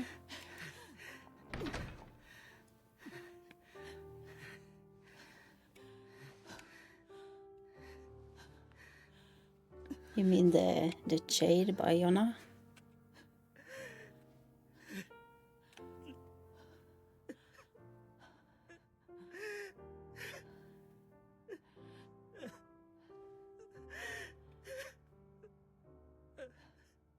I mean, I assume it's the real brother of Yona. But I can't really say who it is. Why is she beating me up?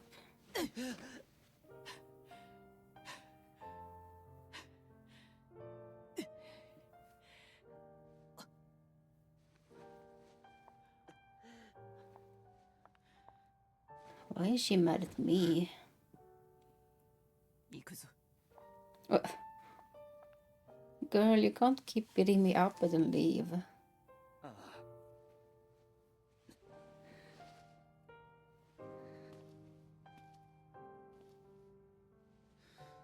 She's totally into us, guys. That is how she show affection. For real, for real.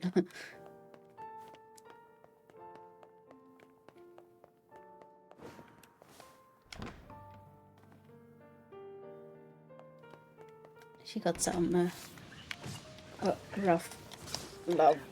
Can I skip these? Excuse me, I cannot skip these. Can I?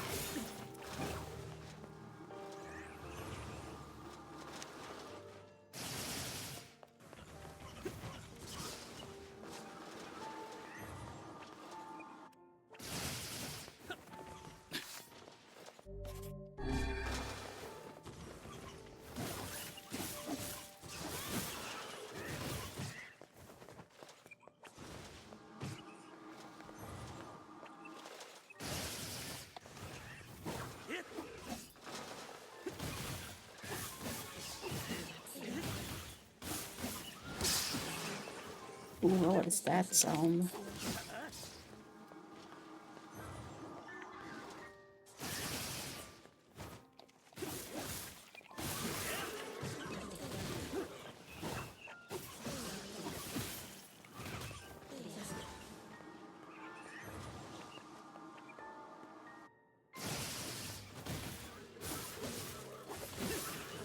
Ines, stop standing there and help me. I know you're mad, but can still fight, right? Pile off.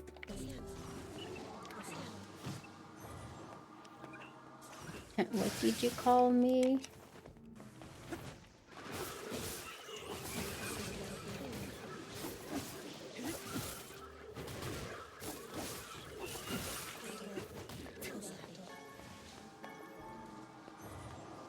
Oh, giving lots of health again. Oh, hello, I'll take that. Ooh.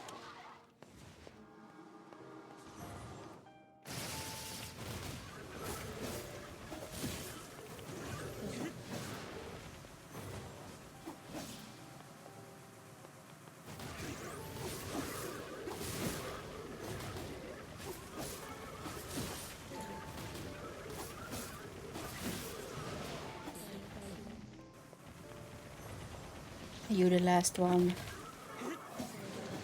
Closed book. Okay.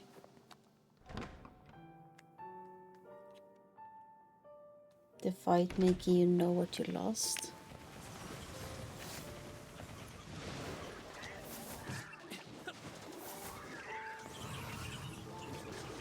No, it just reminded me how annoying these guys are.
It's time for you to die. We got other places to be.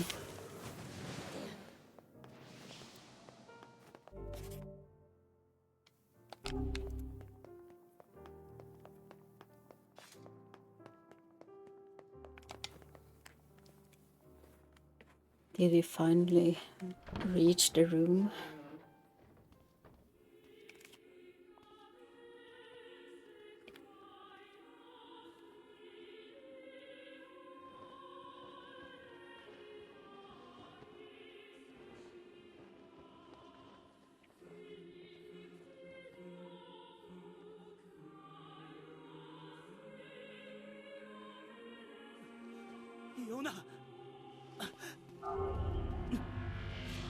Huh?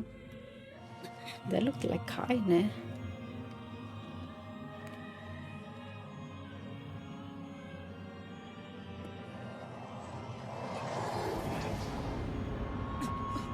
Love this song.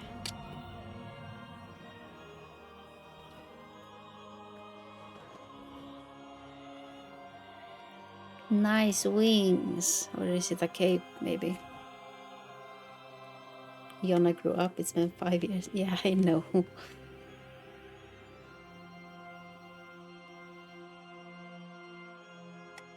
何もかも終わらせてやる。派手にぶちかませ。 Wow, a boo.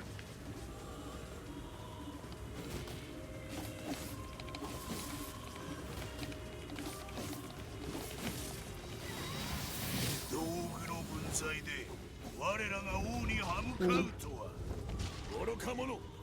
我らではない。我とお前は違う。一括りにするな。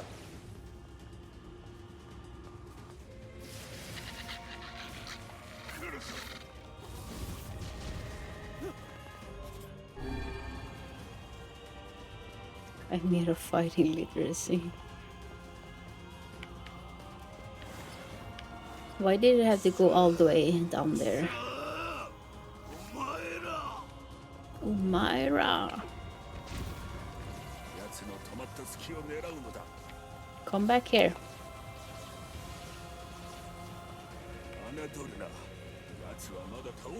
Don't relax. I'm not relaxing.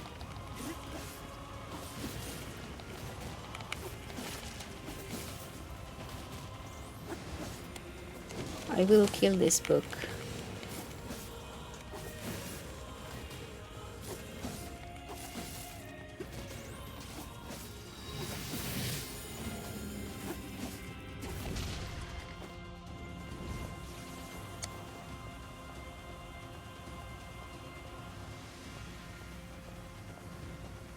The slow motion.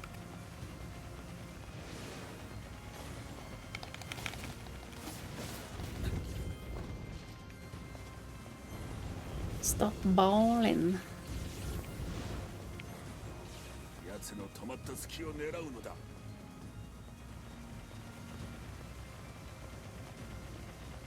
Don't tell me what to do.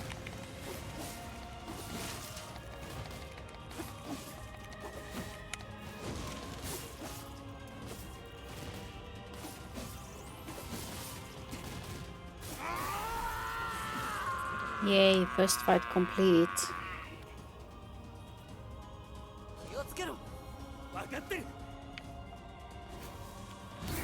Oof.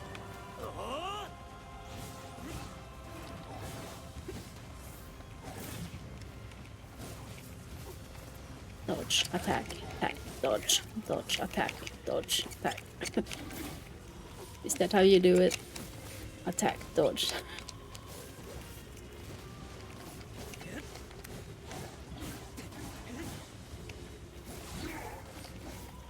I cannot see, there's so much blood.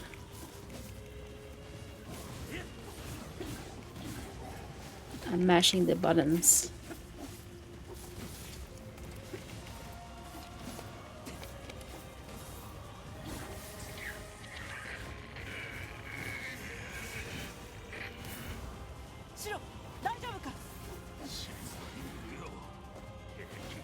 I cannot even see if when he's attacking me.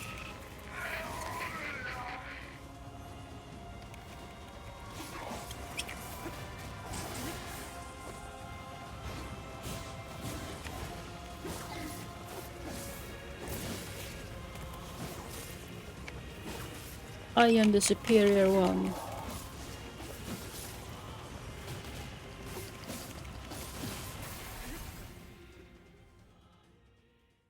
I will become the real one. Oh.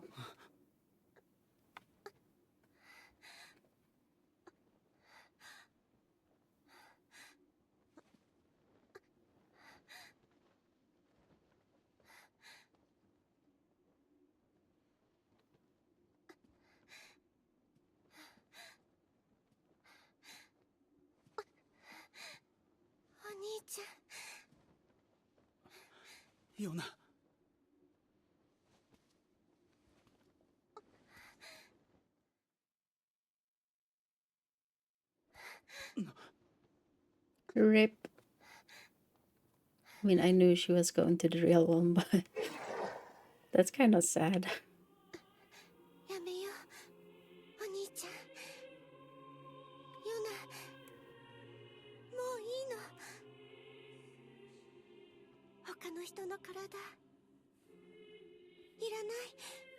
Oh, but they're going to use his body for her. の子がいるよ。ずっと泣いてるの。お兄ちゃんに会いたいって。ヨナが魔物に。この女の子もお兄ちゃんが大好きみたい。ヨナと一緒だよ。会えないのかわいそう。I know I get mixed feelings hearing that little girl voice when she looked this old.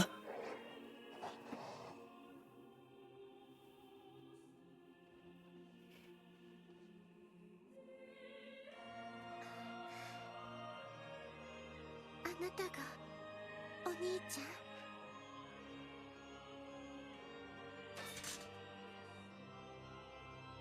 ああ、そうだよ。一緒に帰ろう。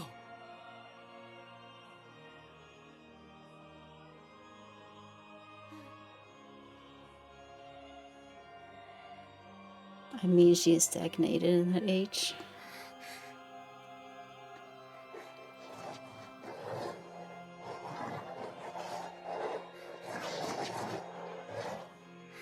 Oh, is she gonna go open the curtains?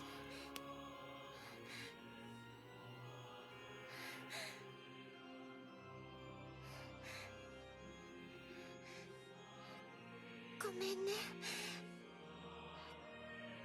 ごめんね。お兄ちゃん、ごめんね。ごめんね。お兄ちゃん、大好き。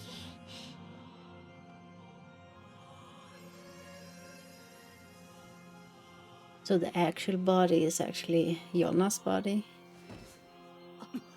今だ。妹についていた魔物は消えた。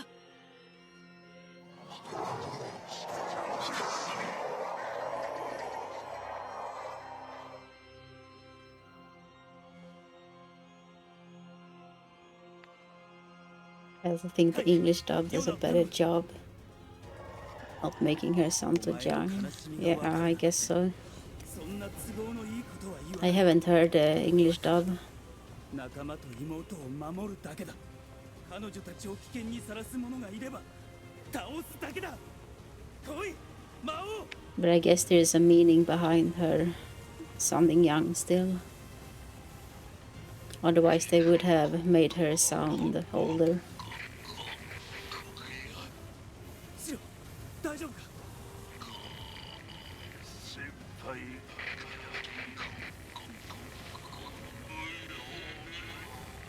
The bodies are artificially made bodies for humanity use after the disease died off. The bodies, however, gained a sense of self. So the body is new to Yona.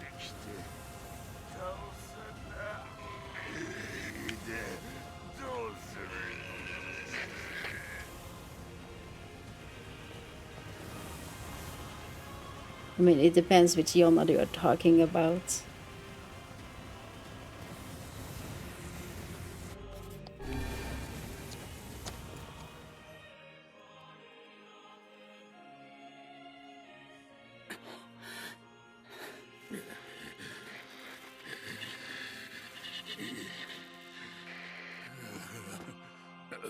Yes.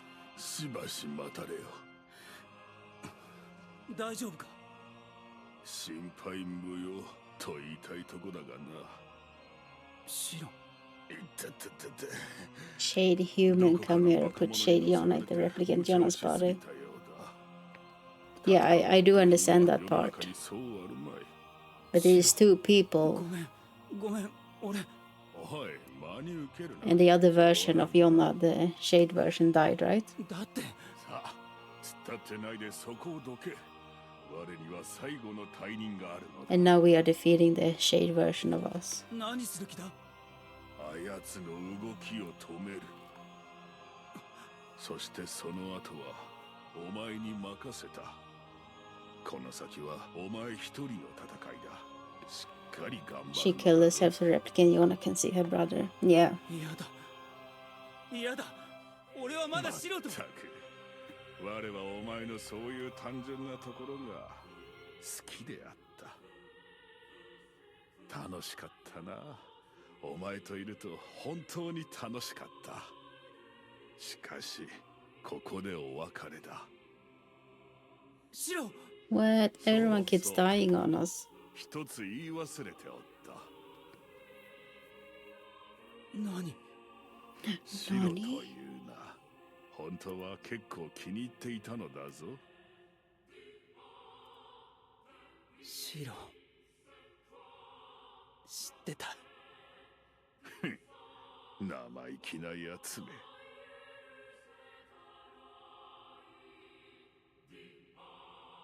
It looks like a butterfly on the back.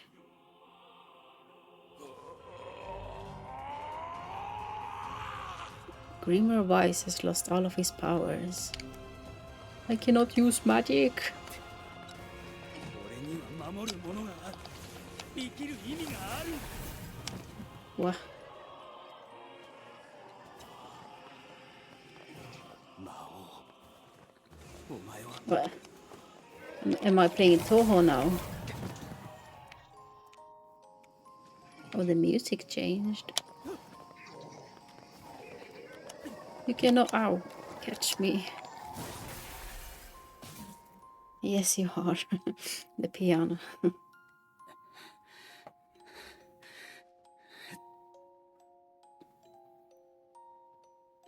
Eat my axe.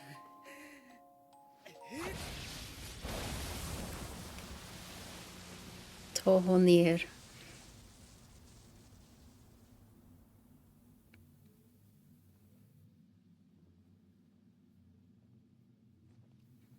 Wow, I am the superior now. I shall be the superior replicant. A world in flux, defeat the Shadow Lord. Oof. Hello.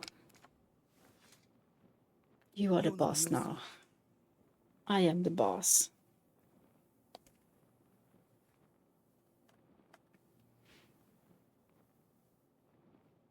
そんな。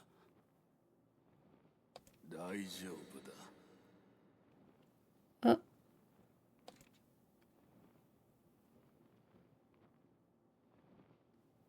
シロどこにいる？無事なのか？探しても無駄だ。我はもう形を失った。じき声も失うだろう。I'm sure we can find a new book for you. ゆえに今のうちに言っておく。Oh, I guess not. ヨナは大丈夫だ。 Maybe we can get you a comic book next. 恐れるな。 Doesn't always have to be some old grimoire, right? 呼び戻せ。ヨナを。どうやって？ヨナの、そしてお前の記憶を。 My memories? You expect me to remember everything? お前たちが生きる証を。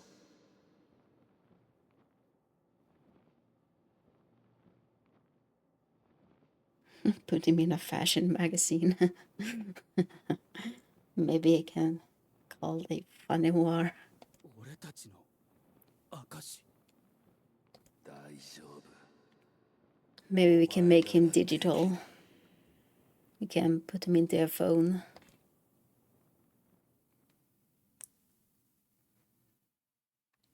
ヨナの好きな食べ物は？ それはクッキーだよ。 Oh. Your favorite food is cookies? Turn them into a PDF. Yes. We live in the future now. ヨナの好きな本の題名は？ Wise. それはね、魔法の絵本。 Oh, okay. ヨナの好きな場所は？ Stay in bed. それは Same thing.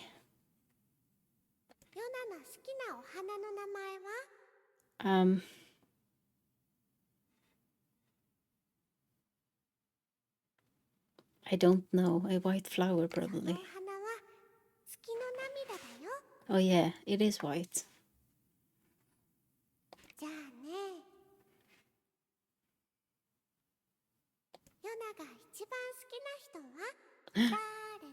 Me. Oh. I have to type a name.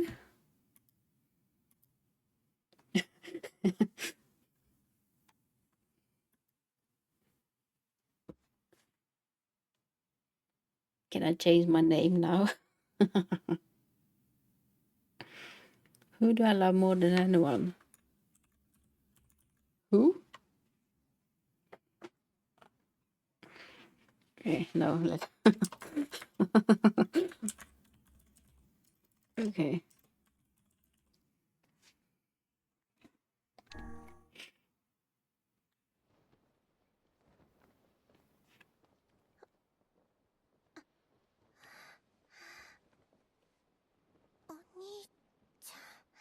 It is me.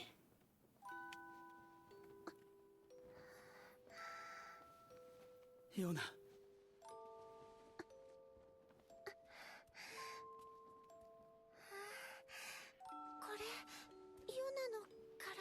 Yeah, it grew up kinda.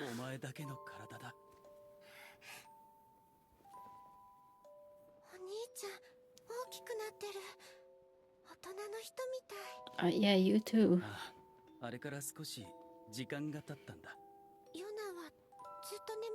You have some bigger assets and stuff.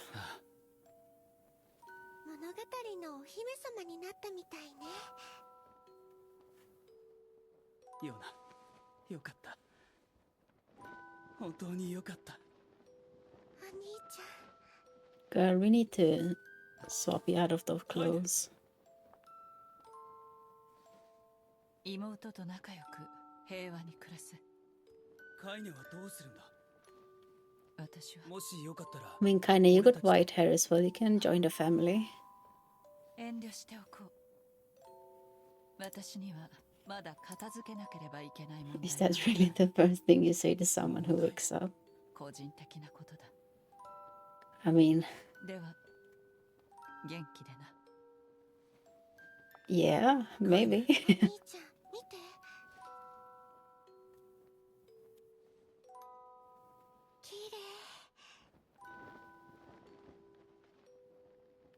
That they have bigger assets. It depends how close they are. But maybe not as siblings. That would be a bit weird, I guess. But if they are childhood friends or something like that. Oh, you have bigger assets now.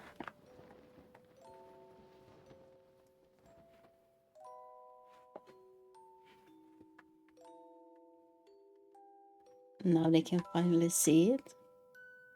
All I see is white. Now I see blue. Some green. Maybe some gray.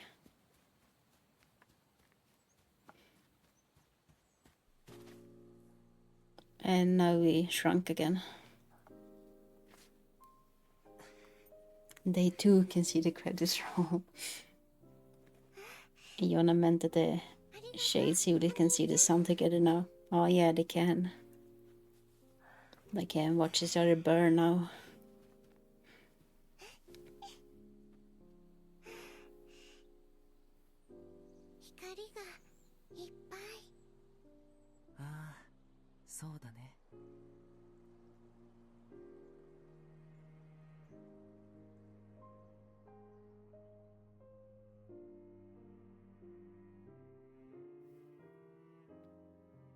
Oh, there they are.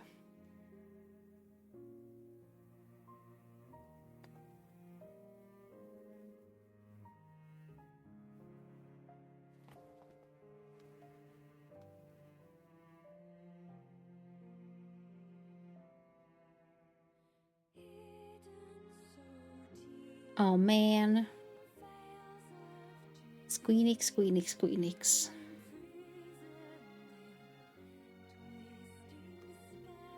Why did I have to make the background all white?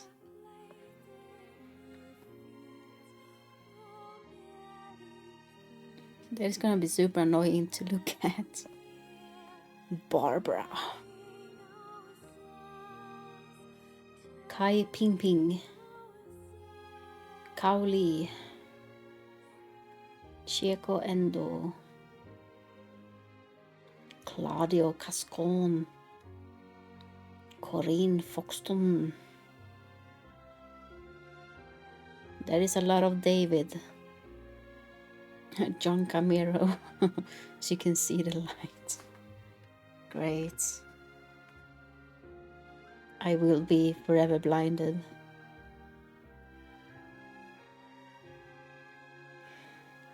Hanako Mikami. Hanako Usato. Music, 2 and violin. Good job, Hanako. White blindness actually scares me.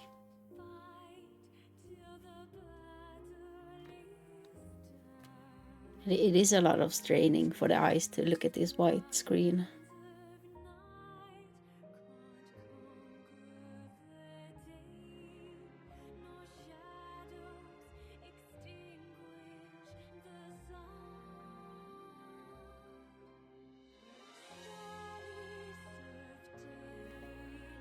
There are people who are blind and always see white. Yeah, that sounds super annoying.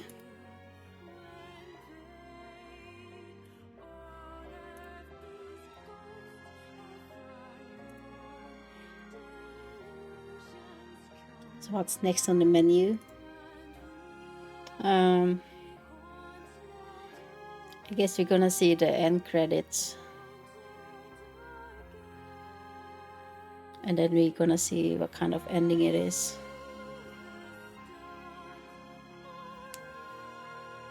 So the plan will be to try to do all the endings, but I don't know how long that takes. What do you mean ending? You beat the game? Yeah, but there should be different endings, right?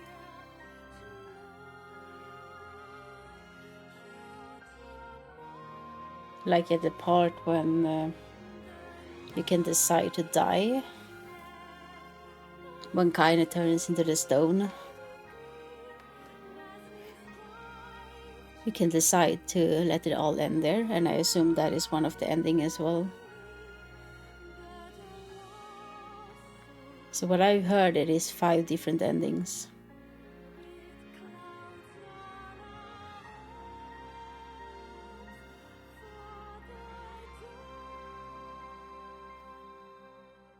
It should be similar to Nier Automata, who had like 3 different endings as you play the game 3 times. And you would see 3 different perspectives. Except that Automata had way more endings.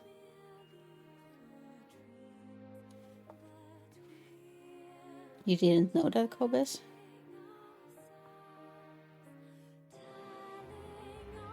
So the only thing we beat was the story.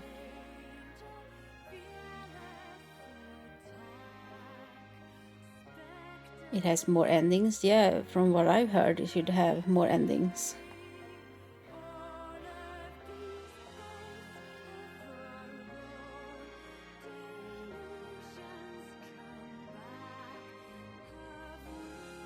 Yeah, Nier Automata has 27 endings. Yeah.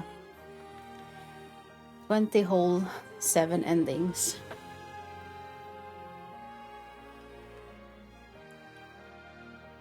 And from what I heard, this one should have 5 endings.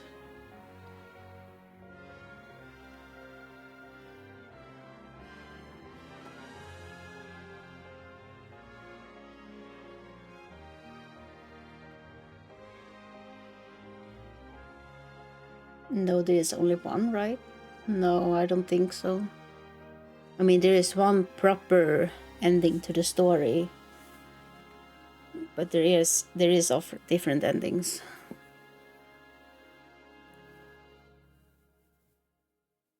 So I assume the other endings to this game. Yeah, A, B, C, D, E. Yeah, so it was the same with Nier Automata. There was also A, B, C, D endings in that. They basically make you replay the story from the start with the same level and stuff. And then you can get different endings. So, yeah, we got ending A. You're telling me I only played a fifth of it? Yeah, I guess so.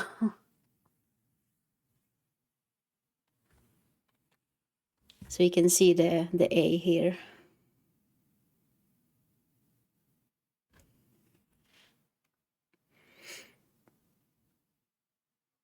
Ending A.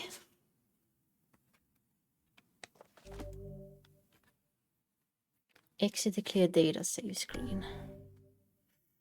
Oh, we got ending B. No, we got ending A. Load your clear data after completing the game to experience kindness story. Okay, so now we are playing from kindness perspective. And that is ending B. Okay, so it is exactly the same as Nier Automata.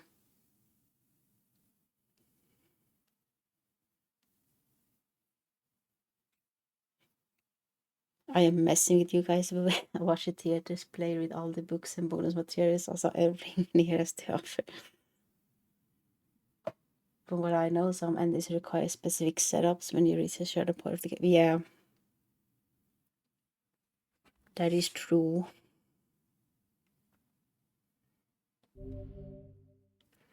You can now read a departed mother's diary in your house. Wardrobe has been added to the option menu. New outfits can be obtained by progressing through a departed mother's diary. Changed music has been added to the game settings.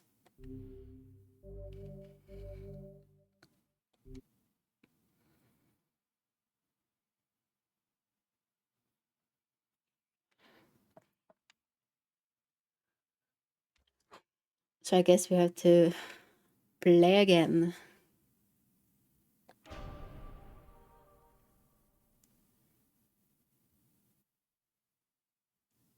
Do you have to do a new game then, or do we only continue?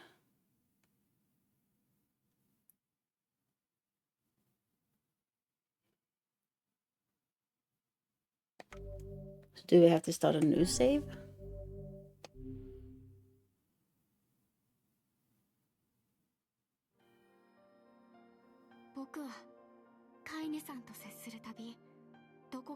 Oh no, it is starting from different.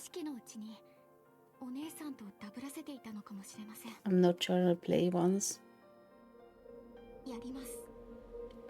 Okay, so we are starting from where we revive a kinda. Or you wanna know a morbid fact? What would that be?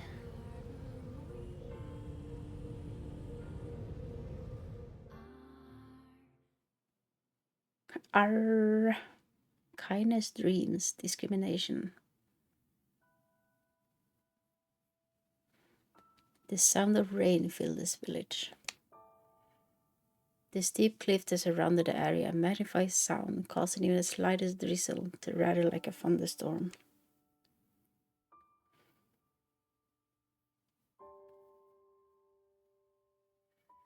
Thin whiffs of smoke streamed from huts as the village, huddled in their homes, and waited out the rain.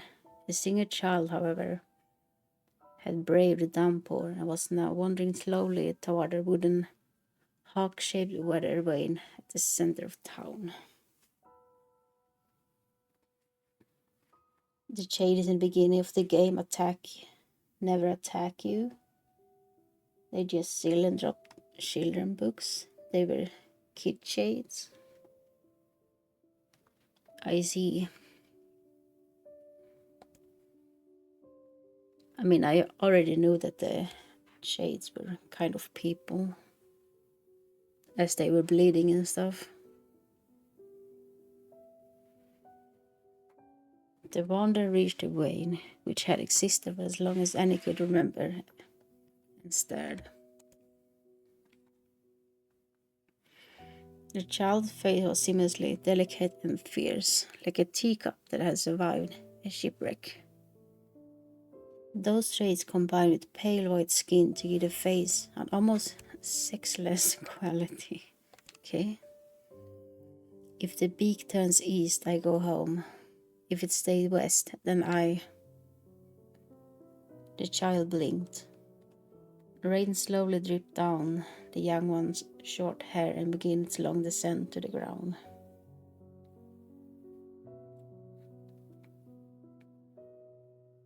Oh, and don't worry about the option of ending it all. We talked about it kinda gives you a choice during the Jack fight.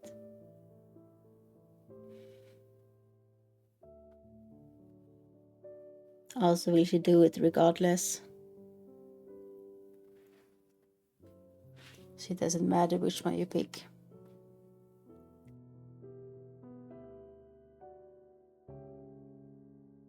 It's just a dead end. You lose the game, and yeah, that's what I assume it was.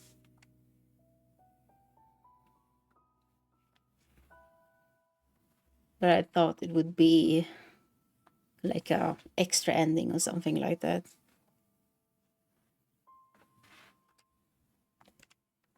Come on. Come on. The child felt a slight breeze and watched as the vane slowly creaked to life. Spinning this way and that for a moment, it finally settled to the beak, pointing firmly toward the east. East? Really? Before the vane could move again, a jagged rock came spinning and tumbling through the air, striking home against the child's head. The force of the blow dropped the child to the ground as a hail of stones began to fall all around. It's a text. I don't think it's an ending that counts for the save file. Oh, let's see. So it's not the achievement then, I guess.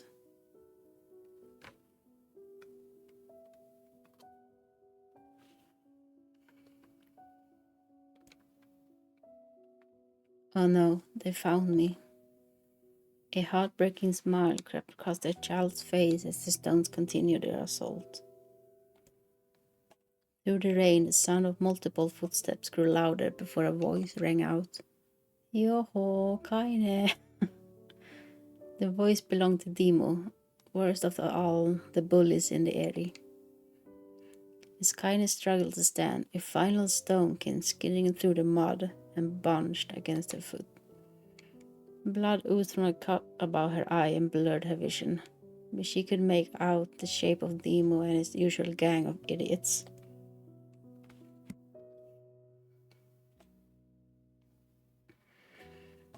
The boy seemed taken aback for a moment by Kaine's seeming indifference to the blood dripping from her face, but quickly regained his bravado. What's up, freak? You like the rain? You like getting all wet? Or did you finally decide to run away from home? Though she knew it was futile, Kaine turned to leave. Before she could get more than a few steps, the other children scrambled to surround her, cruelty burning in their eyes. Kaine knew those were not the only eyes on her. The torment's parents watched from the safety of their homes. She was attuned to this sensation. It was one she had experienced many times before.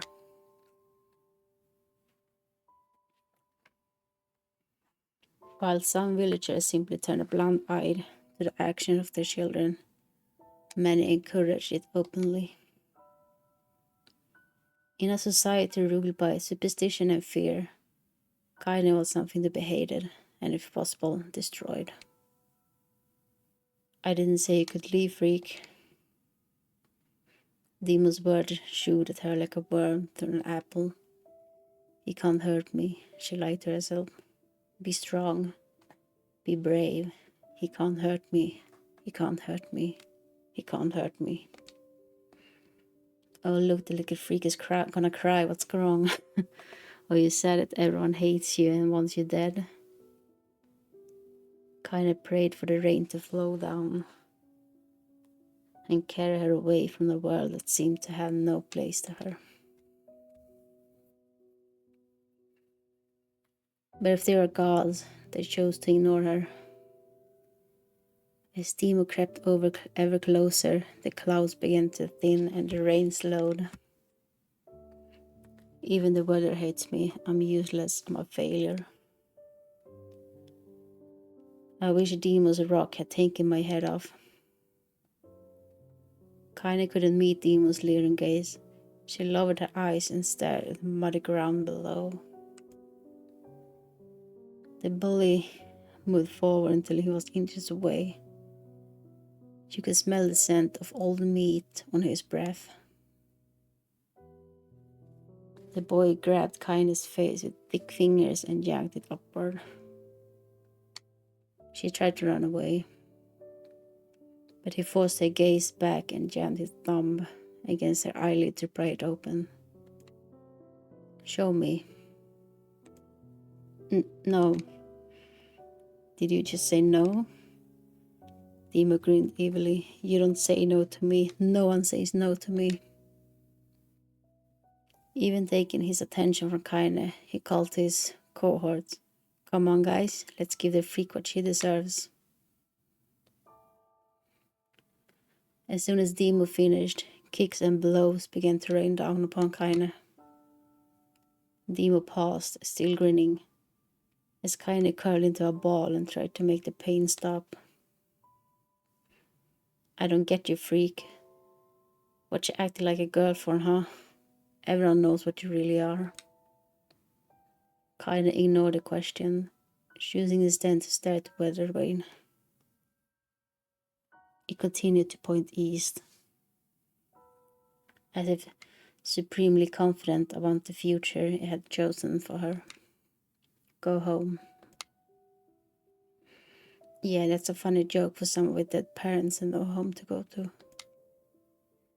Freak, chanted the children. Freak, freak, freak.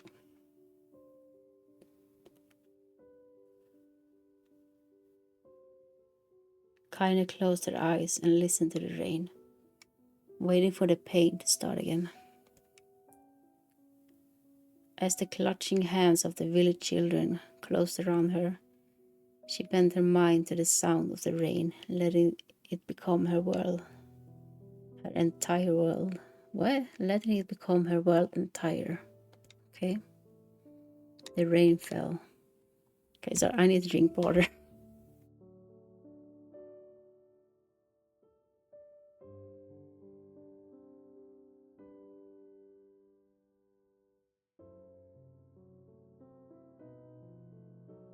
Okay. The pain never came.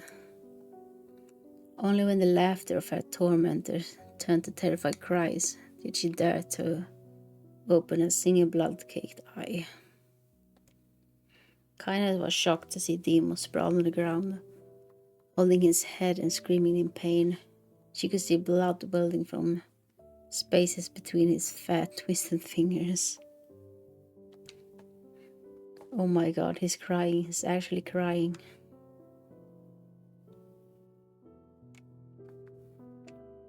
Oh, hello, Junes. I'm doing good. How are you doing?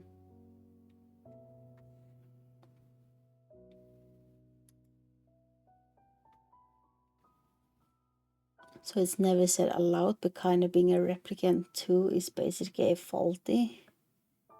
In their eyes, not mine. She is a hermaphrodite.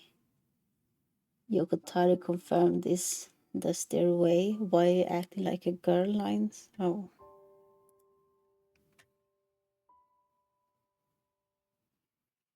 I see.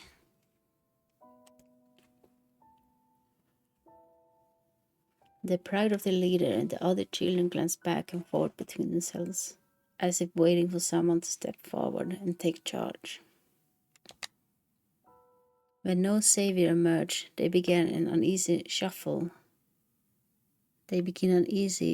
Away from Kaine.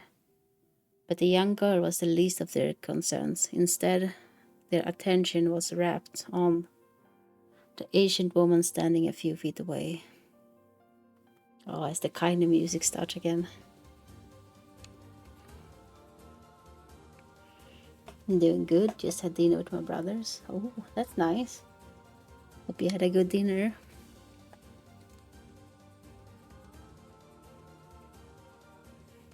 After struggling for breath for a moment, she finally spoke in a voice thick with rage. Hurts like a bitch, don't it? Now I suggest you scatter before I throw another one. And if any of you little bastards ever touch my kind again, I will do far worse than throw a rock. You can count on it. The old woman crouched down and gently touched the hand Dima was using to cover the wound. Before I could think to protest, she ground her palm into the wound and twisted back and forth. Ow, he screamed, leaping to his feet. Stop it, what are you doing? Quit whining, ain't no one ever died from a scratch. You hit me with a rock, you stupid bitch, a big one. That thing could have killed me. The old woman shrugged. Death is the best cure for stupid. Okay. Demo's face twisted with rage at her words. Locking his eyes on Kaine, he took a step backward and spat on the ground. Get out, leave this village, no one wants you here, either of you. Seeing the old woman grab another stone, Demo and his companions turned tail and ran. As they fled, the old woman grabbed her side and barked out a single laugh. Look at the fat boy go. Guess he's healthy enough to run from a fight. Wow, this grandma is a savage. The woman's smile faded as she turned her attention to Kaine. Kneeling down, she removed her shawl and placed it around the young girl's shoulders. Then produced a cloth from the folds of her dress and began blotting at the blood on her forehead. Oh, Kaine, she said, why didn't you fight back? You're stronger than that lot. The words of her grandmother stung Kaine and she turned away. Don't be nice to me, she said. I don't deserve it. Nothing matters anymore. Grandma is the best. Yeah. Her tears, held in check for so long, finally began to fall on the muddy ground below. Everyone hates me. They think I caused bad things to happen. They think I'm a freak. I wish I was dead. As Kaine's tears turned to sobs, she felt her grandmother's hand on her shoulders. Despite her advanced age and diminished size, she was a woman of surprising strength, and Kaine found herself unable to turn away. Don't talk like that, girl. It's a river wide and deep that flows between the realms of this world and the next. And it grants no mercy to any attempt the crossing. You got a duty to fight until your last breath. Understand?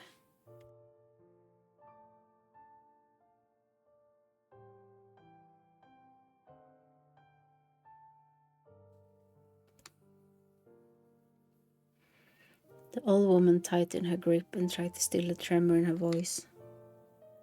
You know the pain of losing someone close to you, Kaine. You know because you survived it. As the words hit home, Kaine was struck by the force of her love for the old woman. As a young child, she didn't even know of her grandmother, but when her parents died, the woman quickly accepted her as her own. Grandma, as Kaine called her, was cunning, vulgar, and quick to violence. And the first few years together had not been easy. So it's the grandma's fault because Kaine is being violent and swearing a lot. Good job, Grandma. But with each year that passed, Kaine and her grandmother had grown closer. However, it was only now, sitting in the mud with tears and blood caking her face, that Kaine truly understood the depths of her direction. Here was a woman who had seen hard times, who had seen death, who had thought through all these things and somehow emerged on the other side. If anyone could understand Kaine's pain and loneliness, it was her. Do I make you sick, Grandma? Of course not, don't be an ass. Kaine drew her grandmother's moth-eaten shawl around her body and shouted, "But my body, it's not normal. If I was normal, then Mom and Dad wouldn't." "Hush," interrupted Grandma. "I will not hear another word of this nonsense. You are my granddaughter, and I love you, and if folks have a problem with that, they can just go to hell."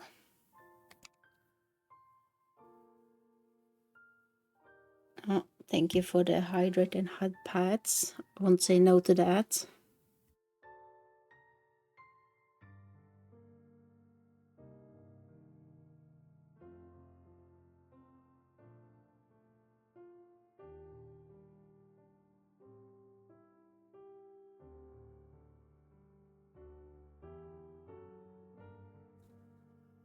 With that, the old woman reached out and placed a wreath of dried flowers in Kaine's hair.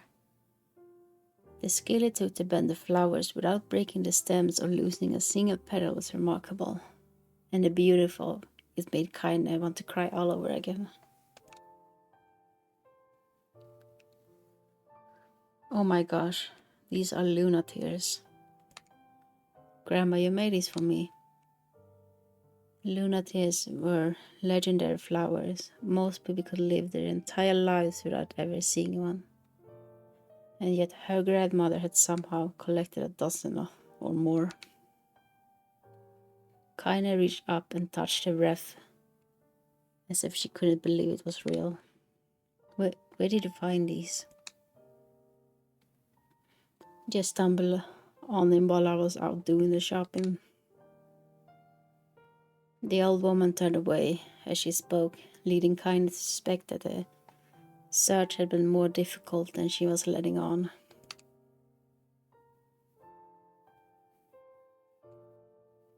The pains she took to construct the ornament, let alone track down the flowers used in its construction, made Kaine's heart hurt. She reached up and gently adjusted the wreath, admiring the way it felt between her fingers. "Didn't quite turn out right," said her grandmother as she squinted at it.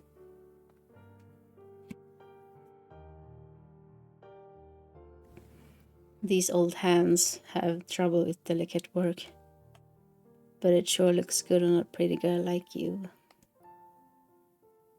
Kaine blushed and turned away.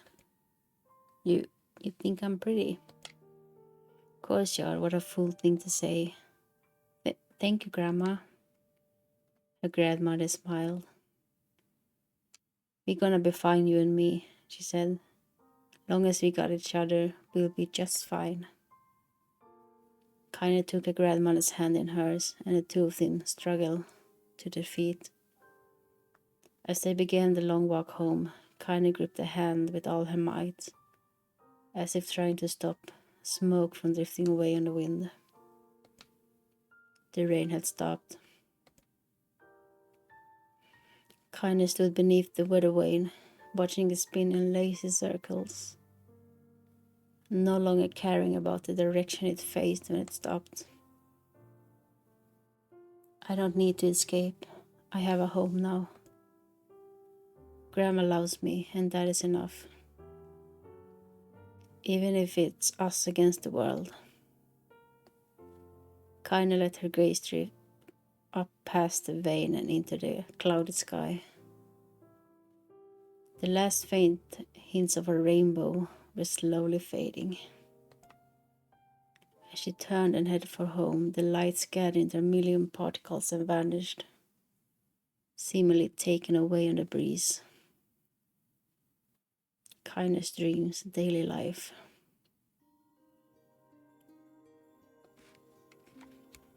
Oh, there is more to read.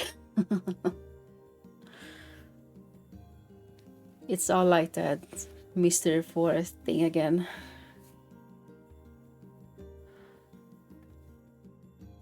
Wall upon wall of text. In the distance, Kaina heard a steady sound of an axe striking wood. The noise had a purposeful quality to it, as if she was hearing a master woodsman go about his work. The firewood being produced, however, was as far from a work of art as could be. Pieces of every shape and size were being flung about, a barren yard with wild abandon. Anyone trying to stack such wood would probably die of frustration before the job was through. Stupid piece of shit axe. Kaina's grandmother flayed away with the axe, filling the air with both splinters of wood and words that would make the most hardened sailor blush. "Grandma," called Kaine. "That you, Kaine?" yelled the woman, taking her eyes off the wood for a moment. "Don't get too close or I might take your goddamn foot off by mistake." She broke the axe down on a piece of wood, sending chips flying in every direction. One spun past Kaine close enough for her to hear the whistle, at which point she decided to step back. Grandma is crazy. Once she had scuttled to a safe distance, she cupped her hands around her mouth and shouted, "Grandma, do you need help? I can get you water or lunch or a new axe or something." The axe posed to strike another wobbly blow, paused mid-air. The old woman considered her granddaughter's offer for a moment and smiled. "Tell you what, since I'm doing such a piss-poor job of shopping, why don't you come here and take over so I can go get the water? Shades have been restless lately and I don't want you running into one of them bastards." Oh, that doesn't sound good.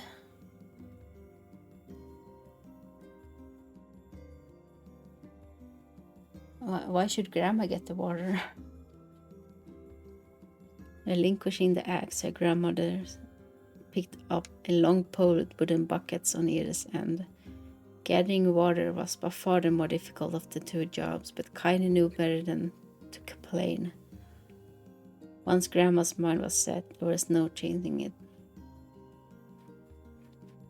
To an ending is all about reading, isn't it? I think this is only the beginning. I assume they're only giving a intro right now. I really hope there is not gonna be a lot of more reading. It is rather exhausting.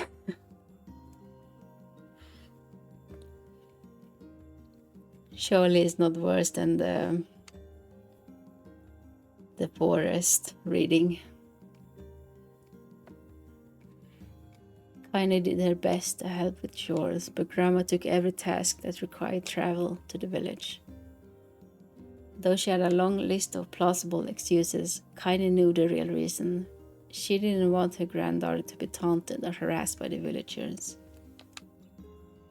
Once Kaine moved in, Grandma decided to take up residence a good distance from the area. Out of sight, out of mind seemed to be the best policy when it came to the villagers and her granddaughter. And rare were the days when any but the two of them could be found on the rocky acre of land they called home. Beginning of a book and lots of reading, yeah.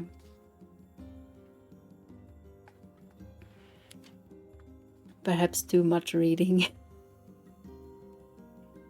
Kaine enjoyed the solitude, but harbored a secret resentment that her grandmother was forced to spend her golden years in such a place. After watching her grandmother leave, Kaine turned her attention to the task at hand. She had never chopped wood before in her life and soon discovered why the old woman hated the chore. Swing after swing of the axe produced only a tiny crack in the wood, and then she finally managed to connect with a solid stroke. The tool embedded itself in the log and refused to budge. Frustrated, Kaine swung the axe around her head and threw it, log and all, across the yard. Damn it, oh crap. She suddenly understood the joy her grandmother felt in a good curse. Happier now, she picked up the axe, forced it from the wood, and resumed chopping. She had a natural skill with the blade, but the task was challenging, and blisters soon began to form on her small pink hands.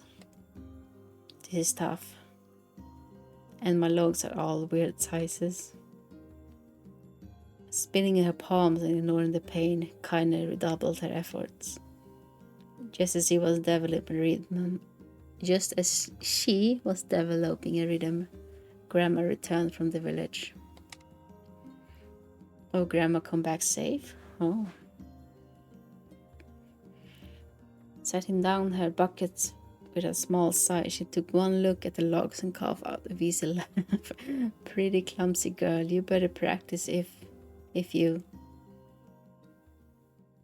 Oh. Her grandmother suddenly collapsed her knees, causing one of the buckets to wobble precariously. Eyes wide, Kaine dropped the axe and ran to her grandmother's side. Grandma. The old woman shook her head and pointed a trembling finger at the bucket. Get the bucket. Can't let it spill. Grandma. Kaine steadied the bucket with her foot as she knelt by her grandmother. A small bit of water sloshed over the side and made a new home in the hem of her dress. But Kaine didn't notice. Grandma, what's happening? Crazed with panic, she grabbed her grandmother by the shoulders and shook. After a moment, the woman lifted her arms and batted Kaine away. Stop that, just stop, she cried, breathing heavily. It ain't like I'm dying, just tired from the trip is all. Are you sure about that, Grandma? Kaine desperately wanted to believe her, but one look at the old woman, shaking hands and the worn face, told her more than words ever could. Her grandmother had lived a long, hard life, and it seemed the bill was finally coming due. The time when her grandmother watched over Kaine was ending, sooner than either of them had feared. The positions would be reversed. The next morning, Kaine came to the side of her grandmother's bed and took her wrinkled hand. Grandma, you're sick, you need medicine. I'm going to the village. The old woman shook her head and tried to rise, but Kaine gently pushed her down. It's all right, she said. I will be fine. Her grandmother fixed her with a gaze that could melt steel. After what seemed an eternity, she finally lowered her eyes and sighed. Well, I don't like it, god damn it. But I guess I should quit being so stubborn and let you grow up. The old woman watched as Kaine strapped on her boots and made her way down the road to the village. Hours later, as an unseen sun made its way across a dark and rainy sky, she was still watching. Kaine moved at brisk pace, checking her pockets every few minutes to make sure the money her grandmother gave her was still there.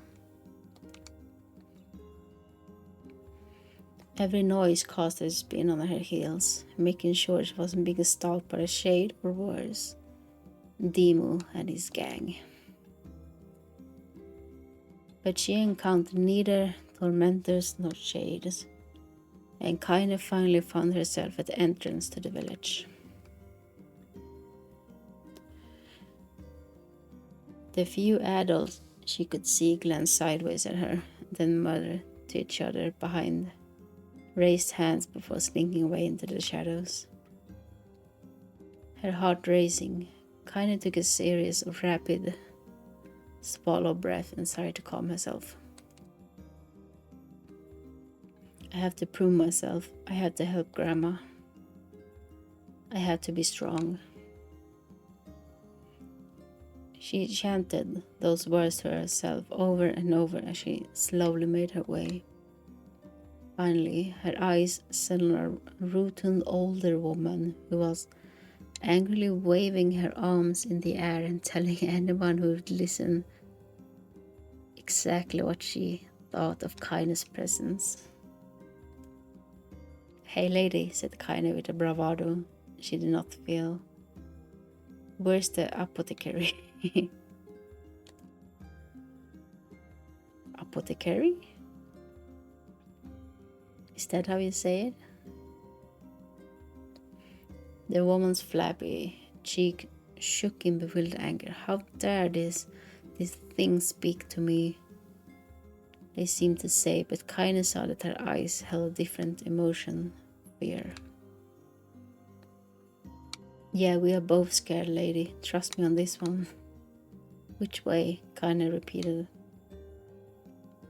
The woman pointed at a small building to her right before hitching up her dress and stumbling off into the other direction.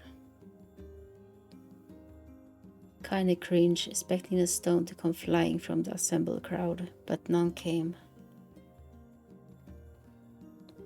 Her mind was filled with a strange sense of pride as she made her way to the apothecary. But the new emotion had little time to take root, for as soon as she opened the door, she noticed a familiar customer at the counter. It was Demo. He had clearly been sent here on some kind of family errand because his gang of followers nowhere to be found. "Oh my god," he sputtered. What are you doing here, freak?" The insult was delivered without force and Kaine happily ignored it. Stretching on tiptoes to see over the counter, she asked the shopkeeper for the medicine. "Ha," bugged Demo. That old bitch finally keeled over.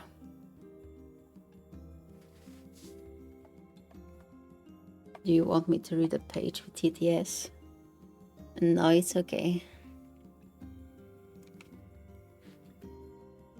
We can do this. It's hopefully not that much left, maybe."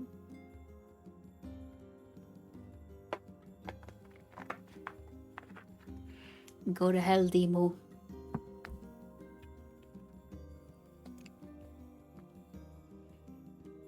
The boy's eyes grew so wide they seemed ready to fall out his head, but before he could let fly a comeback, or worse, a punch the apothecary told him to knock it off before he kicked him out of the store. Demo slunk out of the shop, cursing Kaine under his breath. Once he was gone, she allowed herself to breathe once more, taking a brief tour of the shop while the owner prepared her medication. Countless tiny bottles filled with the cramped store, each with a label written in some indecipherable language. An ocean of aromas assaulted her nose, creating a scent that was exotic, but not altogether unpleasant.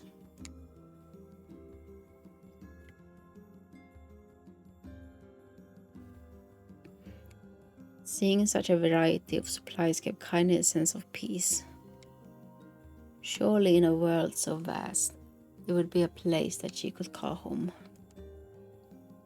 On the far wall behind the counter rested a portrait of a stunning young girl.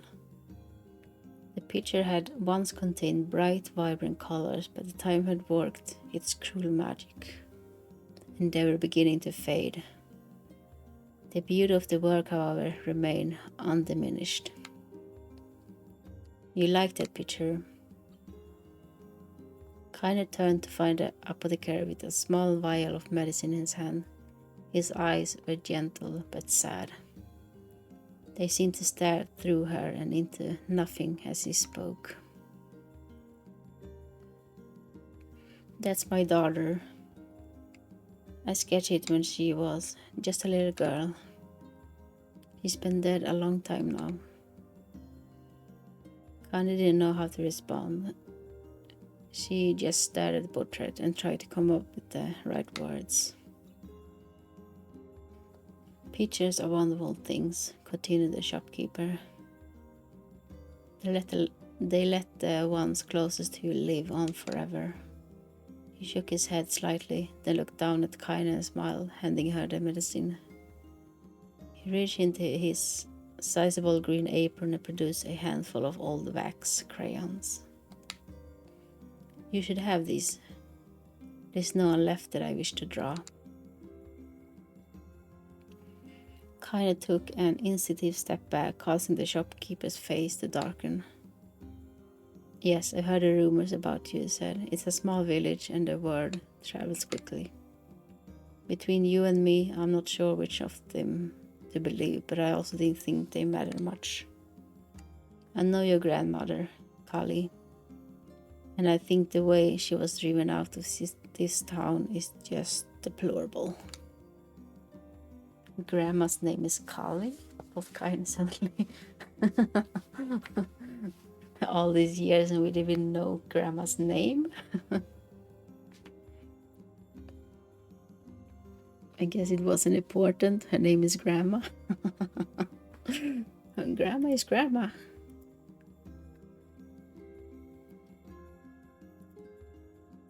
She need no other name. It's Grandma. She was still mulling this new fact over in her mind as she reached out gently took the crayons from the apothecary's hands. Your grandmother is an old friend of mine, he said as Kaine scooted away yet again, and I owe her much.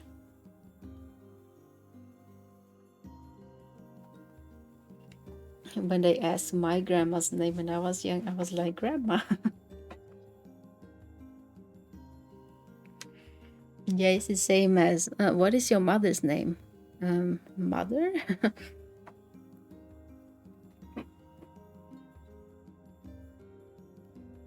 And then you have to rethink the question, but oh wait, she has a real name too. It's just not Mother. It's not only Grandma. Same here. For the longest time I didn't really know both grandma's names. Yeah, because they don't really say the name. They only say, oh, we're gonna go to Grandma. But they don't say what her name is.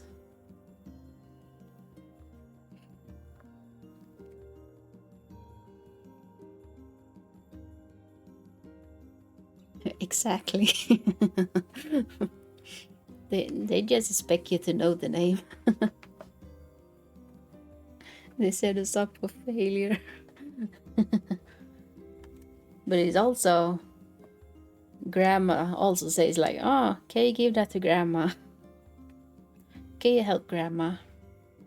But sure, I can help you, Grandma.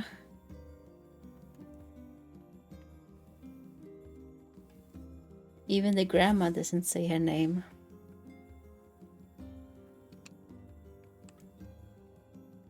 I wager she would like it if you drew a picture of her. Yes, I think she would like that very much. Kaine murmured a quiet agreement, but inside her heart was bursting. Never before had a villager treated her with anything but complete contempt. It was a tiny, almost imperceptible step, but it was a step nonetheless, and with enough tiny steps, she might one day discover the rest of the world.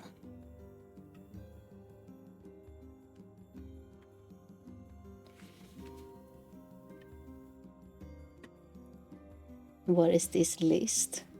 What list?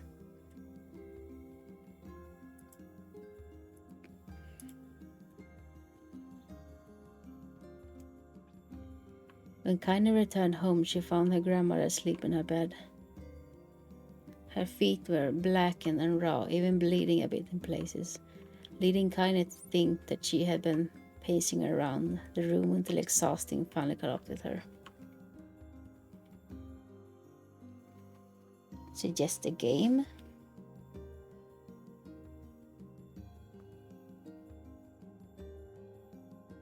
You don't know what rank 1 is? Or are you asking about the games in the rank 1?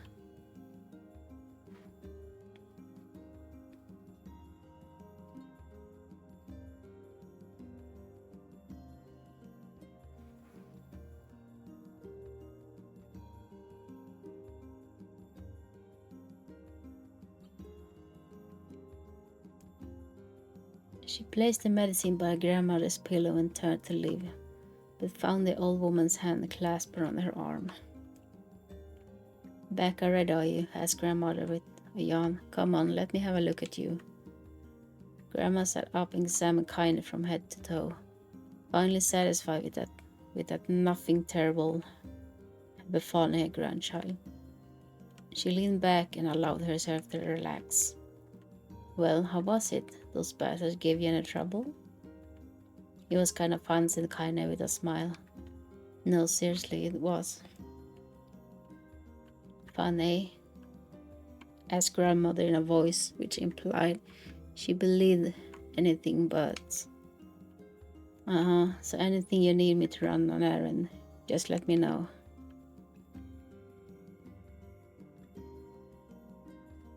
Never really paid attention to what Stream Elements posts. Yes, I don't know what rank 1 is. Rank 1 is a site where you can go and suggest games to me. So if there's a game you want me to try, you can go and suggest a game in rank 1. And I will be able to see the game suggested there. So I can either accept it or I can decline it.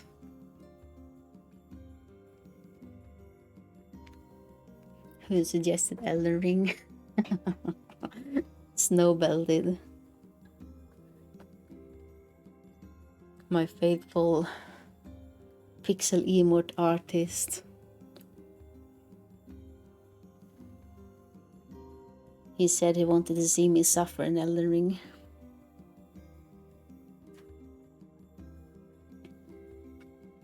And did you play it? No, it's on hold.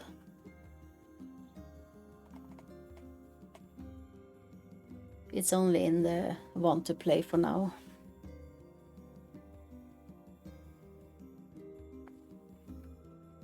But if I'm gonna be honest, I don't know if I want to play it. I'm gonna get so mad at that game. I am not that much for a Souls game. I mean, I like some, like the where winds meet and stuff, but Elden Ring is a little bit harder, I would say.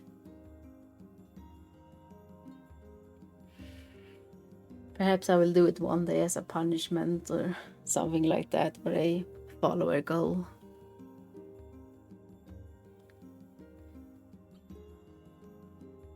But we won't be playing it anytime soon.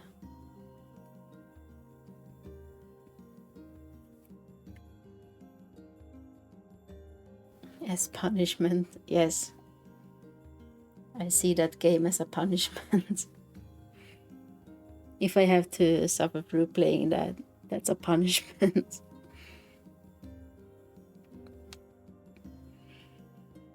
A portrait for me, ridiculous. No one wants to stare at a wrinkled old crone.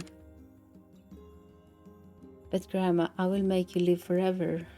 Horse shit, said her grandmother, throwing back the sheet from her bed.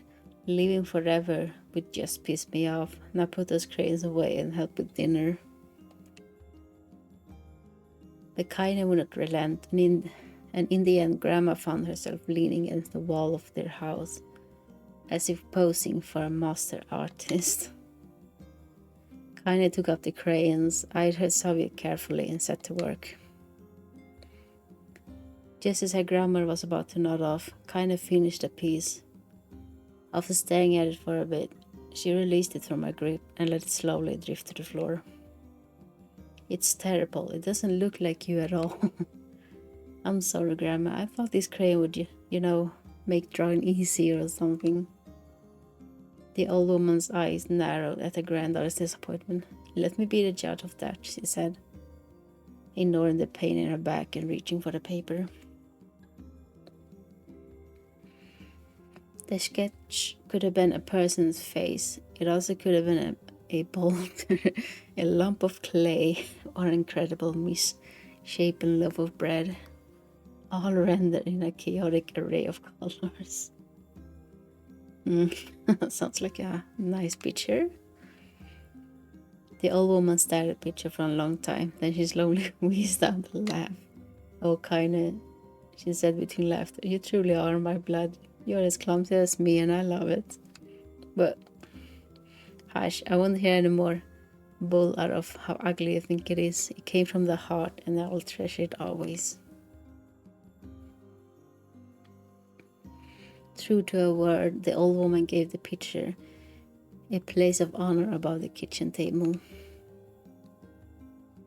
In the days that followed, Kaine would often catch her staring at the portrait with a strange smile on her face, an action she interpreted as silent, mocking laughter. A week later, Kaine could stand it no more and asked her grandmother to take the artwork down. Posh, said the old woman, I will take this down when they roll me in my shroud. She pondered this for a bit and turned to Kaine and dropped to one knee. Listen to me, girl. Seeing this picture makes me happy in a way I never felt before. And it makes me want to go on, so that someday you can feel the same happiness. It was a moment that burned itself in Kaine's memory, a perfect blend of pride and love and joy that came together to form a lifelong remembrance. She swore to never forget this moment, to never forget the old woman who had made her place in the world possible.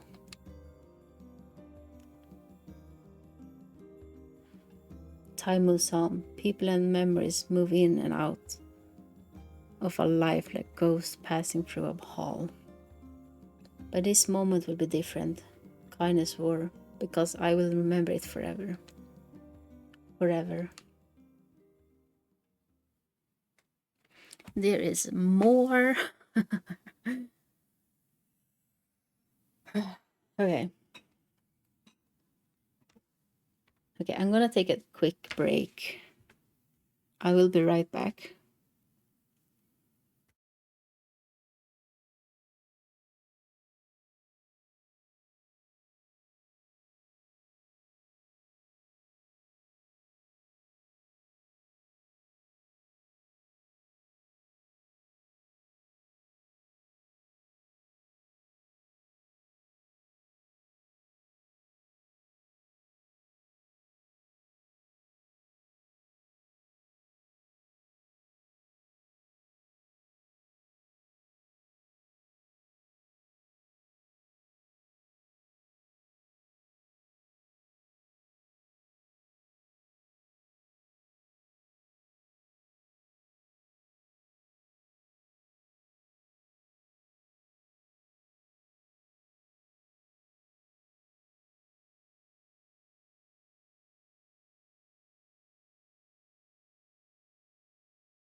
Okay, I'm back.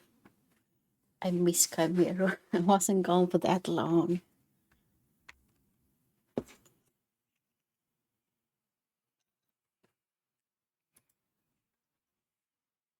Hello back, I am Kobes. Ha ha ha.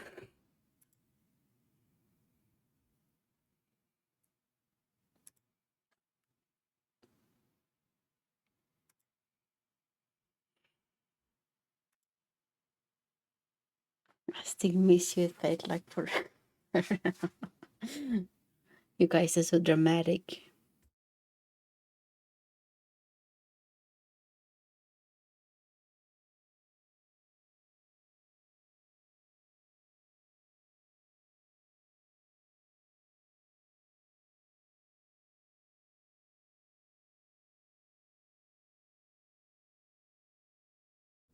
Okay, time for more reading.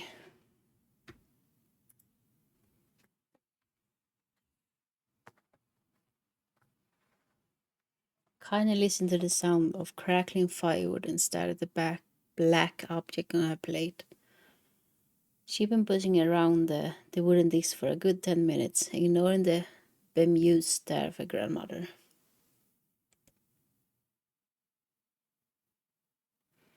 Finally, she summoned her courage and gave the object a brief sniff.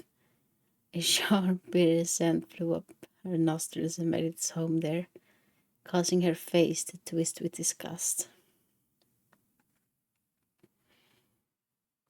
Yes, dramatic. I mean, we have a reason to be dramatic. Do you?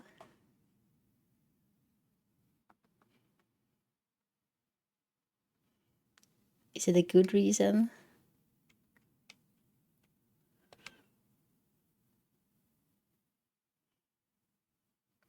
Grandma, I can't believe you want me to eat a bug. The old woman threw some wood under the cooking pot and snorted. It's no bug, you fool, it's a berry. Why the hell would I be feeding you bugs? Yeah, well, it sure looks like a bug, said Kaina, and I think it's burnt or something because it smells terrible. With that, Kaina held her nose and threw the berry in her mouth, chewing as little as possible. Oh yeah, that's terrible, alright. Why, you little brat, laughed the old woman. Look at the sass on you. You've been spending too much time with me, and that's a fact. 5 years had passed since the moment when Kaina's grandmother saved her from the bullies.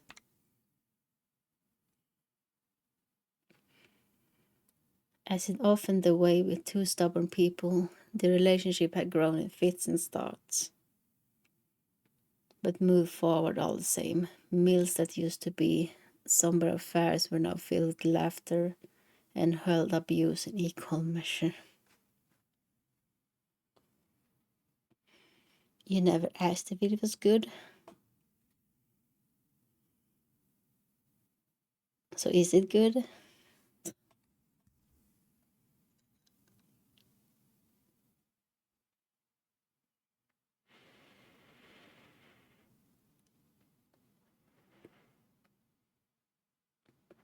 Oh, I have some tea, but it's too hot. Probably not. Yeah, that's what I thought.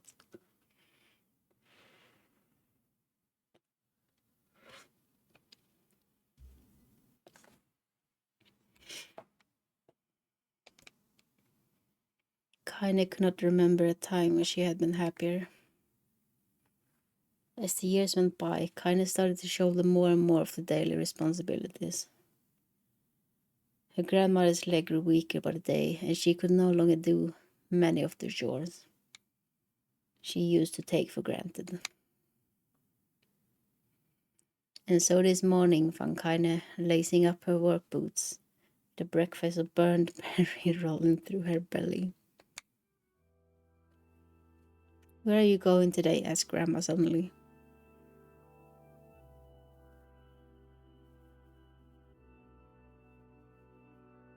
Oh, it's the church music.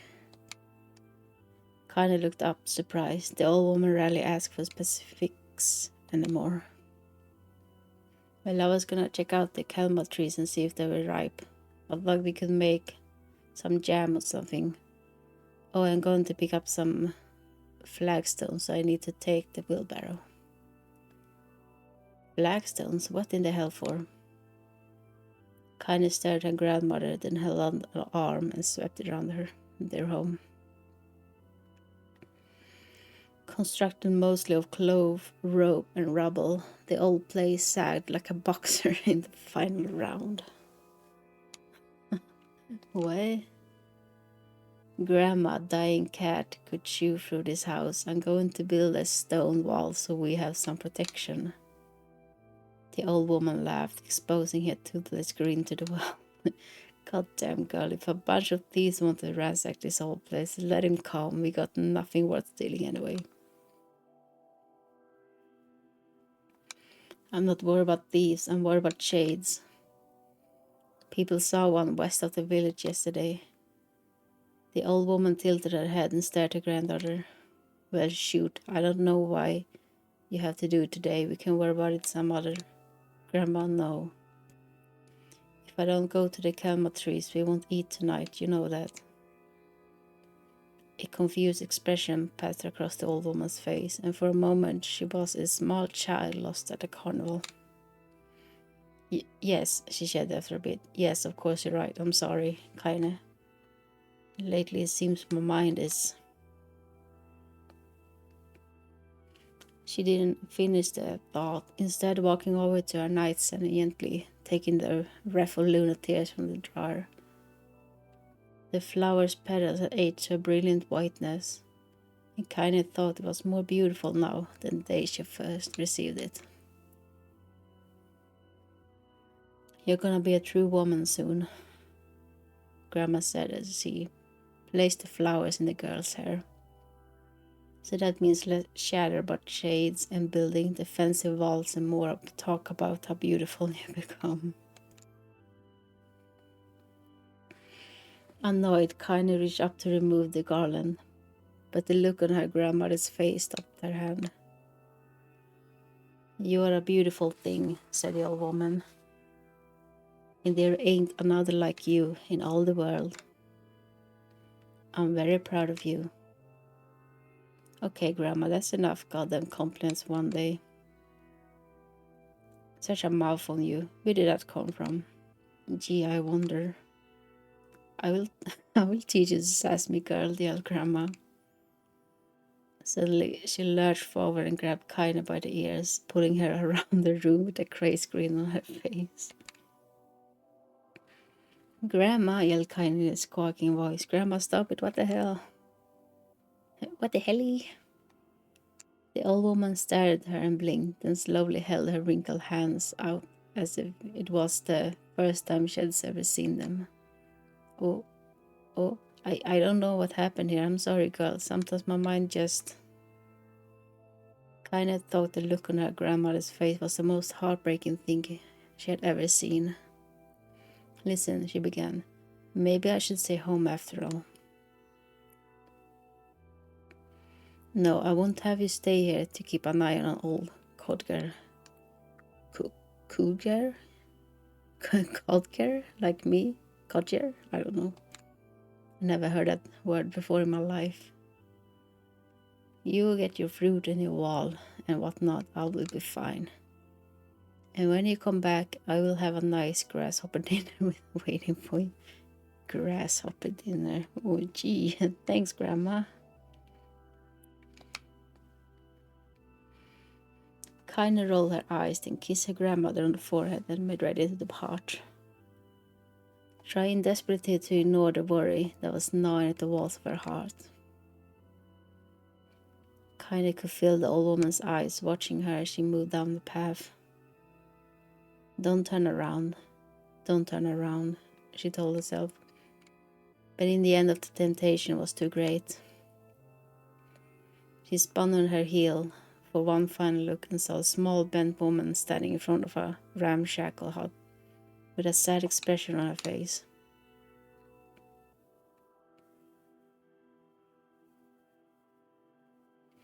God, she looks so old now. It's like the wind could reach down and just carry her away.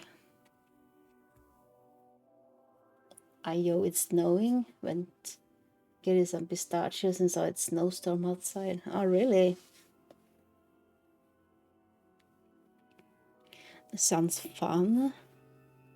It won't be fun for the morning though, but... And pistachio sounds really nice right now. It is not fun. I mean, I like snowstorms as long as I'm inside. As long as I don't have to go out.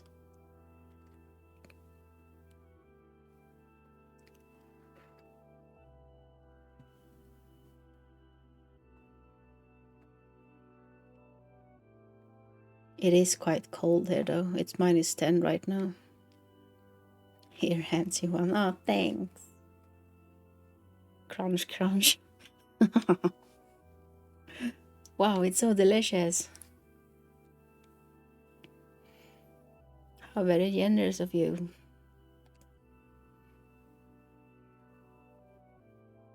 They are really good. Yeah, I love pistachio.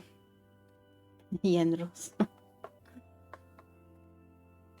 Pistachio ice cream is also very good.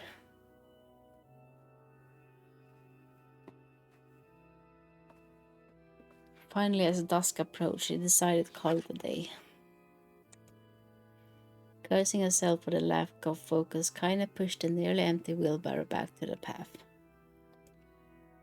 As she crested the final hill, she suddenly froze in place. The wheelbarrow fell from her fingers and collapsed on its side, sending a few pieces of wrinkled brown fuel fruit rolling that back down the hill. It's -1 degree here, so not that cold. Oh. I don't know if I can trust this one, but it says -10 right now.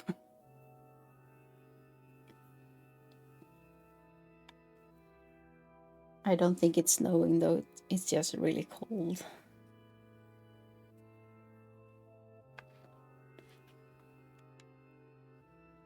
Oof, keep warm, cow ears. I don't have cow ears.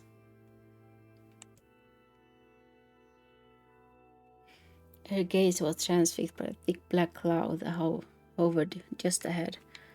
Tracing this path with a finger, Kaina suddenly felt her stomach knot in on itself.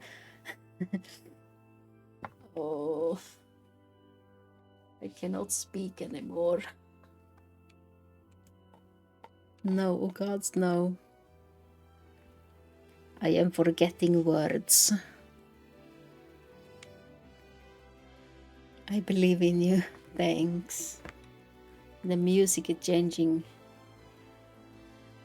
Her grandmother's house was ablaze, the flames licking up as if trying to touch the sky itself. Grandma, Grandma! Kaina ran then, faster than she had ever moved in her life. Once she tripped on a stone and went sprawling into the rocky ground, but she leapt to her feet and continued running, unmindful of the blood that spilled from her wounded hands and knees. As she got closer and closer, Kaina's mind began to race in time with her footfalls. It's too dark. It's too dark, not just fire. Can't be fire, too much smoke. Gotta save her. Gotta save her. She burst into the front yard and came to a sudden halt, her worst suspicions confirmed. The smoke from the fire was mingling with thick inky blackness of an enormous shade. The massive creature supported itself on 3 twisted feet and achieved balance through means of a large armored tail. Scales, horns, and claws sprouted from its body in a random, chaotic pattern, giving it the appearance of a lizard designed by some insane god. Seeing Kaina, it let out a roar and flicked its tail, sending a small whirlwind spinning around the yard. For a moment the creature retreated into a shimmering inky blackness, as if her mind was unable to comprehend that such a thing could actually exist. But then the smell hit her, a blend of rotten meat and excrement, and the horror became real once more. The creature bellowed again, and this time Kaine responded with a scream of her own. "Alright, you bastard," she thought as her scream echoed off the high cliffs around them. "It's you or me, let's go." The shade eyed Kaine with bemused interest, then it began looking from her to the house and back again, as if urging her to look at this destruction ahead so gleefully, bro. Wow, okay. With dread building in her heart, Kaine glanced toward the house. Through the smoke and flames, she spotted a small figure struggling to escape the ruins. "Grandma." At the sound of her voice, the old woman began waving frantically. "She's alive," but Kaine, "alive." Oh, the music? Kaine's legs sprang to life as she raced across the yard toward the flaming wreckage of the house.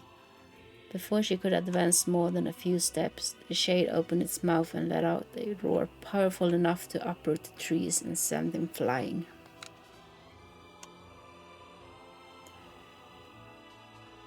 The blast sent Kaine tumbling through the air before smashing her against the rocky earth. Stars danced in front of her eyes as she tried to remember how her legs worked. Get up, get up, get up, get up, get up, get up now.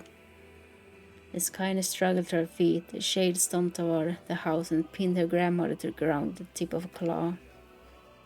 The old woman struggled to move the claws from her stomach. She might well have been pushing a mountain. She coughed briefly, sending a small spray of blood into the air, and collapsed to the ground, her energy spent. Kaine lurched to her feet only to fall back to earth with a gasp. Her ankles were on fire, one or both of them were surely broken. Ignoring the pain that screamed through her body, she began dragging herself across the ground, leaving a drunken trail of dust and blood in her wake. "Grandma, hold on. Just a little longer." Her grandmother's face was turning blue, her eyes rolling back until only the whites were exposed. Kaine pulled herself across the ground with a maddening slowness, the distance seeming to increase with every second that passed. The shade glanced between the woman and flicked out its tongue, its giant mouth turning up at the corners. Short, panting breath belched from somewhere deep inside its core.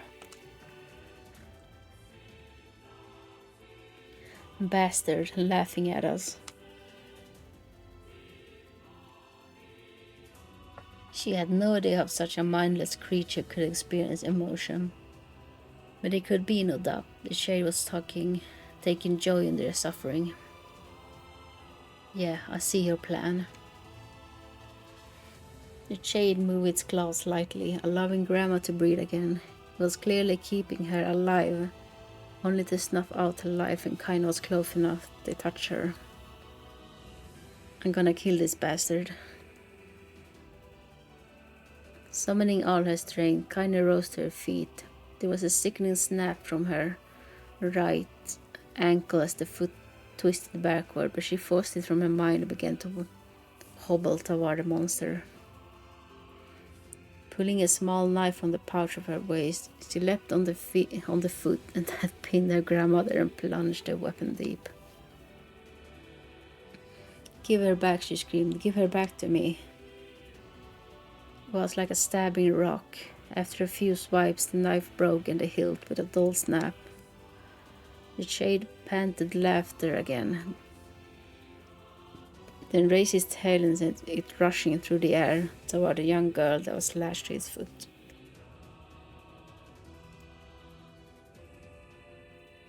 Kaine never had a chance. The tail struck her square in the chest and sent her crashing into the burning wreckage of the home. As she lay on the ground with blood pouring from multiple wounds, a small, weak voice spoke up. "Kaine." Kaine's vision blurred, but she forced herself to focus on the sound. Finally, her eyes cleared enough for her to make out her grandmother's hand, reaching out to her through the smoke. Grandma, kinda, you gotta run. You can't best this one. Kinda grabbed the hands and held on with all her strength. Grandma, come on, we have to go. The old woman coughed loudly. One of her hands, slick with blood, slipped from Kindness' grasp and thumped to the ground below. Grandma, no. No. I said run, goddammit. You have to live. You have to get through. The thought would stay forever unfinished before she could say another word. The shade's clawed foot descended, smashing through the remains of the roof and down upon the shattered figure of the old woman. Blood oozed from gaps in the creature's toes as the terrible putrid smell assaulted Kindness' nose once again. She stared at the foot, dumbfounded, convinced that she was seeing could not be possibly real. When the creature finally lifted its appendage, all that remained underneath was a twisted, unrecognizable mass of rubble and red. Her grandmother was gone. Kinda blinked, trying to feel the hands which had been in hers just a moment before. For a fleeting instant, she could remember the warmth of that embrace, the trembling of the fingers, but then the sensation drifted away on the breeze and was gone. Memories flashed through Kindness' mind, one after the other, faster and faster, until they became a meaningless jangle of noise. Kindness screamed then, a thunderous sound that echoes off the cliffs and seemed to roll away forever. The shade eased forward, black ichor pouring from its mouth and dissolving into smoke on the ground below. The earth shook with every step as it crept toward its prey. Kindness' body slowly rose, as if controlled by a mad puppet master. Her arms and legs were bent at impossible angles. Her head lolled dangerously to the side, yet somehow she managed to stand. Standing at the shade, her eyes began to glow with a deep red fire. The creature, so confident just moments before, took a slow, hesitant step backward, trying to discern if this broken human could possibly pose a threat. Kindness seized the moment. Laughing like a mad woman, she leapt into the air and plunged the shattered hilt of her knife deep into the leg of the shade. The shade took Kaine off like a fly, sending her crashing to the earth once again. Her chest rose and fell slowly, as if a great weight were resting on it. Moist sounds of pain and echoed through her mind, something warm and thick oozed from her ears. Is that blood? I think it is. I think I'm bleeding to death. No, can't die. Grandma told me to live. Deep inside Kindness' mind, something finally broke. The sound, the pain, the smoke and flames, all of it faded away until all that remained was a single incantation repeated over and over again. Kill it. Kill it. Kill it. Kill it. Kill it. Kill it. Kill it. Kill it. Kill it, kill it, kill it, kill it, kill it, kill it, kill it. Kill it now. As the spark that was Kindness slowly began to flicker and die, she felt her desire to kill and her desire to live blend into one. The distance between heartbeats grew longer and longer and longer. Oh, it's finally over. Wakey, wakey.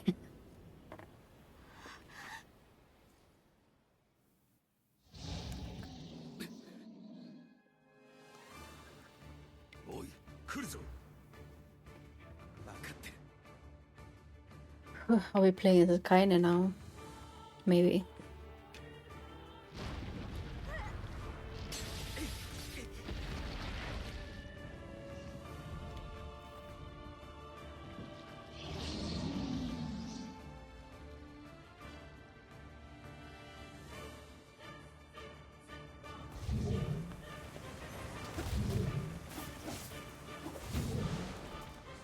That is not Kaine. かような姿で生き続けるはいかなる執念か。おぞましいわ。二度と会わなくて済むようここで殺してやる。剣が軽い。剣ではない。お前の腕が上がったのだ。存分に暴れよ。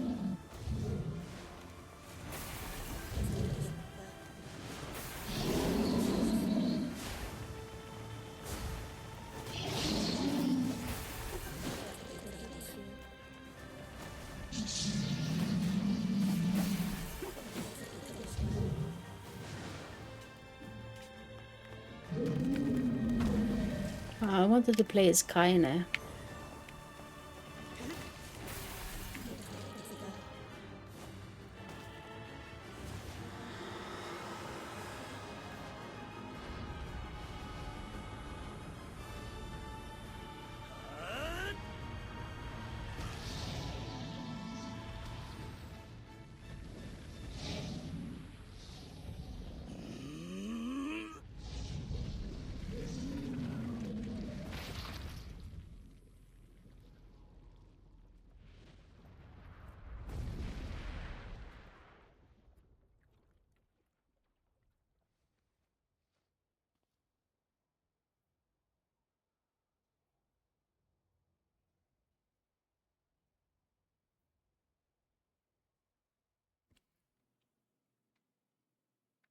Encounter. Don't. Come on. Gently, weakly, softly. Are we gonna be here all day reading this? The shade, sure that its tormentor was dead, turned and stomped off towards the horizon, stopping along the way to bellow one final roar. Couldn't kill it. Shame beyond imagine. Kaine tried to turn her head to the side, but only succeeded in coughing up a huge god of blood.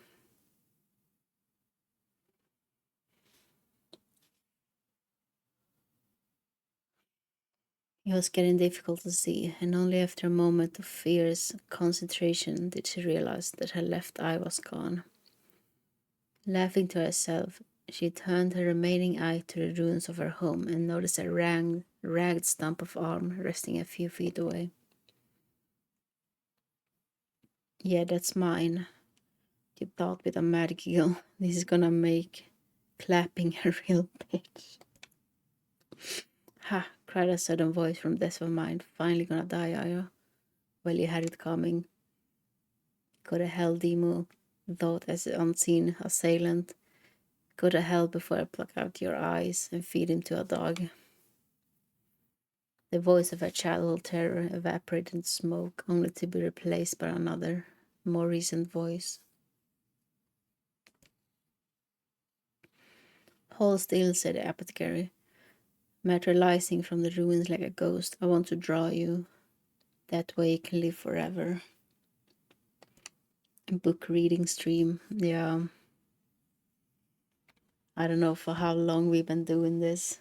It's almost been an hour, I think.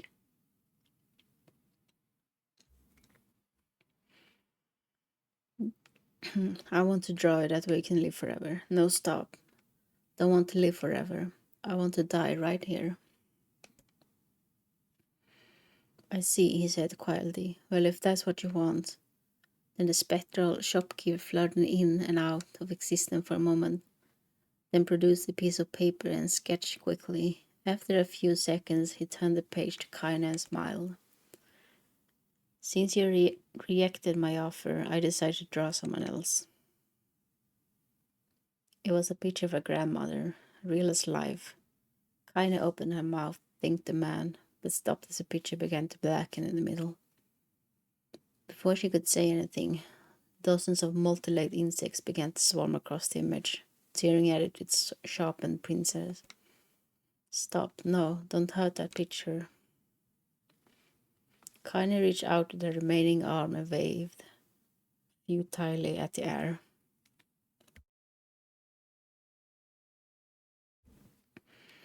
To her surprise, the insects fell off the pitcher into the ground below, where they vanished into tiny black tendrils of smoke. Relieved, Kaine turned her good eye back to the pitcher, only to open her mouth in a silent scream. The sketch now showed her grandmother as she truly was, a smashed, unrecognizable lump of nothing. Nailed it. The apothecary smiled and broke into a jolly dance. See that? He cried as he danced his jig. It's perfect now. She looks just like you. Ha cha cha cha. I look like that. Oh god, I'm gonna die. I'm gonna die. Drowning despair, Kaine laid her head back in the mud and smoke of her ruined house and waited for the end to come. But just before she let everything go, an unfamiliar voice began whispering in her ear. And you got a wish, sunshine. The voice was vulgar and fierce at the same time, as if insanity had somehow found a way to take form. Kaine wanted to scream as the voice crawled under her skin, but her lungs refused to work. You know, a wish? Like a prayer or something? Why don't you get on your knees and start praying to heaven?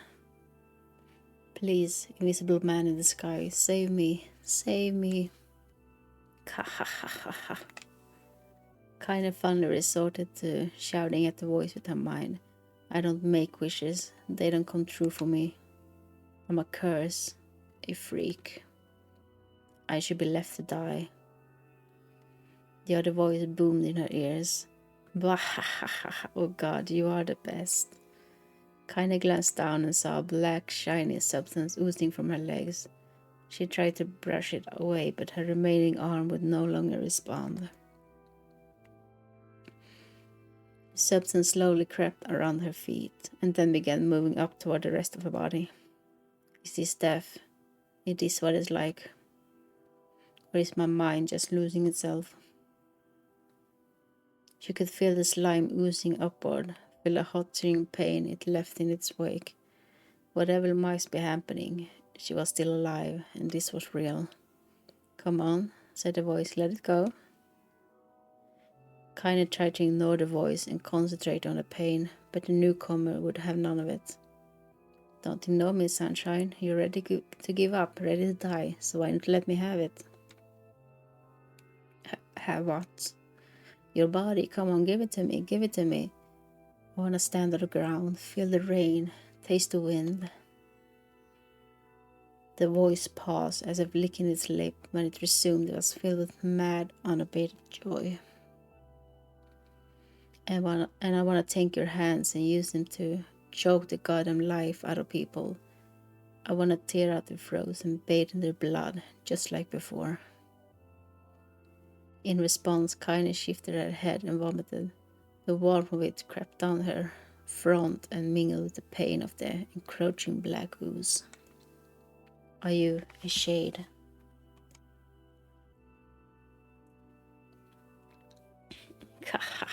Yeah, maybe, what of it?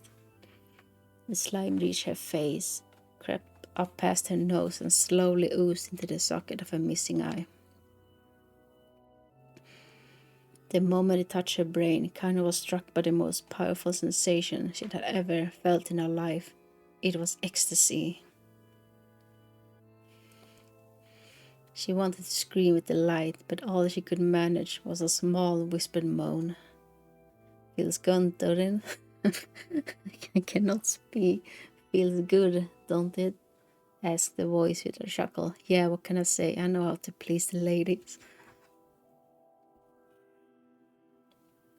He did not say that. I return and she is still reading. Welcome back, Luke. ASMR continues. I don't think this is ASMR.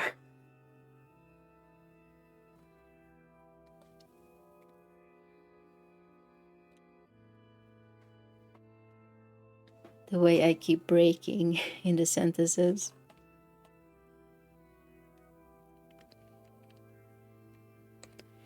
Now give me that body, come on, give me the body and I will give you more of this feeling. It's a fat trade. A black lump began to protrude from Kaine's side as she watched it. It grew longer and thicker, eventually taking the form of her missing arm. I can see better, they thought. My eye must be growing back too. The slime reached up to envelope the rest of her face, but she managed to brush it away. Stop, she whispered, marveling at how she had regained her voice. Stop. The black ooze hesitated, as if considering this request, and quickly shimmered down her body before disappearing in a cloud of smoke. Ah, what the hell, Sunshine? Screamed the voice. We had a deal. I thought you wanted to die. Grandma said, can't die yet. A brief image of her grandmother, bloodied and broken, flashed before her eyes. She saw the shade that killed her and heard its mocking laughter, then closed her eyes and forced the image from her mind. With your voice, yes it is. I don't know about that. But as long as you guys enjoy it, I guess. Her whole body was quaking with rage. When she opened her eyes again, they burned bright red. That thing took my grandmother. I have to kill it before I die. Kaine glanced down and saw a mysterious pattern. The pen of the shades burned itself into her left arm. Well, I be damned, said the voice cheerfully. Look at that, Sunshine. I think you and me are gonna be good friends now.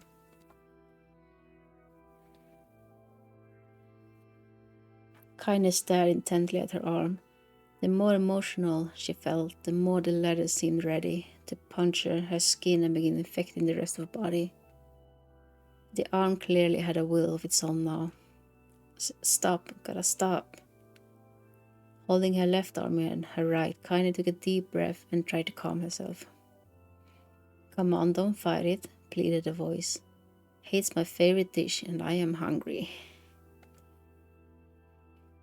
Let it go. Feel the anger. Burn with the fire of revenge. Thirst for blood. Then go out there and... Shut up, and get the hell out of my body. Your body? Oh, that's rich, Sunshine. Real rich. For me, your voice is pleasant. Oh, well, I'm glad you liked my voice. I cannot say the same, but thank you. Chimero is fighting the hardest spot yet. Words. Yes, words is my biggest weakness. Especially when I have to speak them.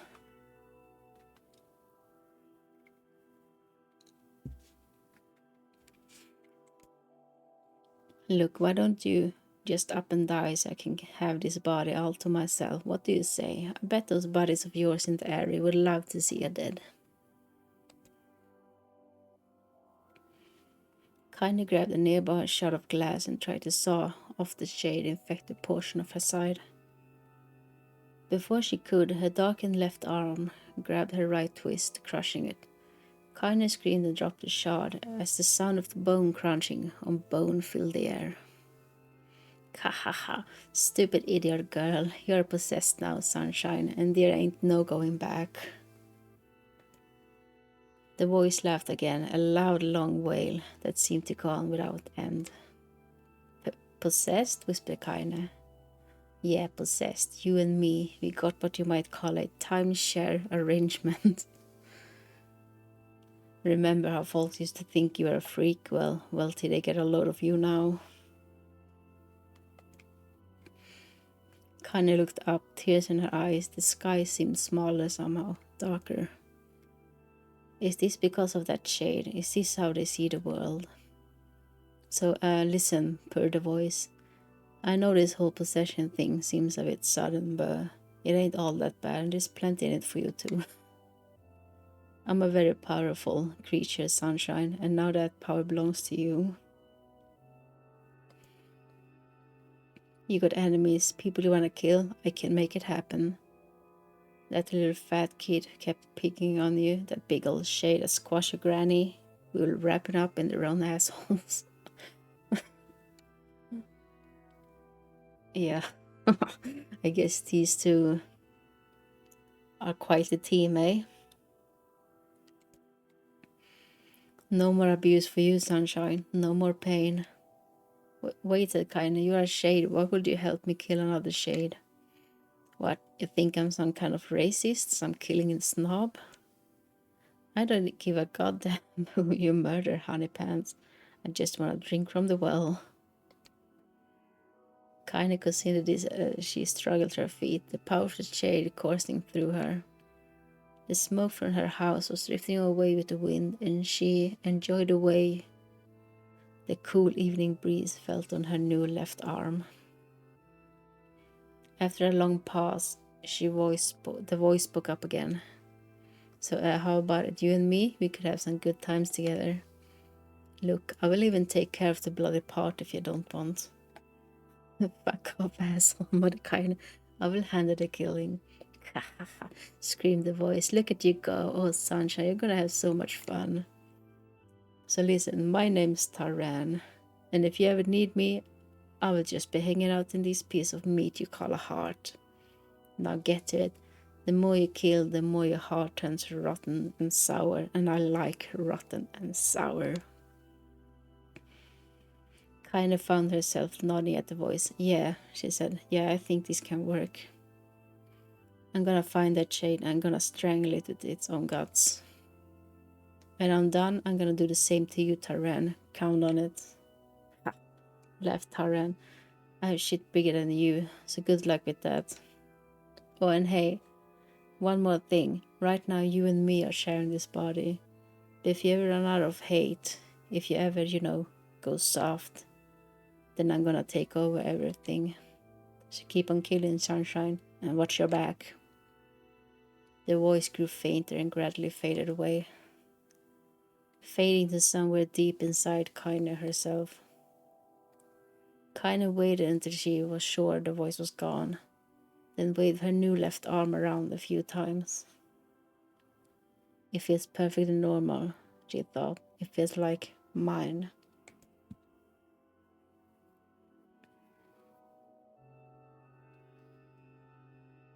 Desperately, she began poking and prodding at the new limb, determined to find something wrong with it. She didn't want it to feel normal. That would mean the creature inside her had already won. I'm not that shade. I'm Kaine. Repeating this mantra in her mind, she slowly began digging through the rubble of her house, being careful to ignore a certain red stain spot in the corner. Finally, after what seemed like an eternity of heartbreaking work, she found what she was looking for. It was the wreath of Luna tears. Though I had been through hell and back, the garland petals were so bright as ever.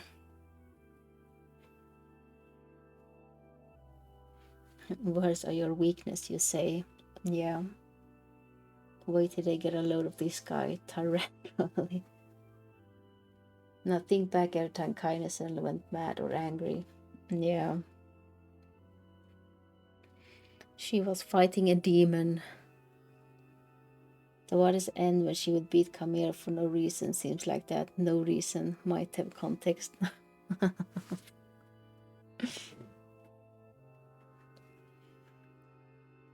Yeah, maybe she just felt like it. Kaine started to place it in her hair, then slowly lowered the wreath and stared at it. I'm sorry, Grandma. I'm sorry. But I don't deserve to wear this anymore. I'm possessed, corrupted, a freak. And this time, I don't think there's any going back. Holding the flowers to her heart, Kaine fell to the ground and sobbed. As night gradually lightened to dawn, and the people of the area arose to their daily lives, she remained in that position, as if tears could somehow wash away the horror that now infected her world.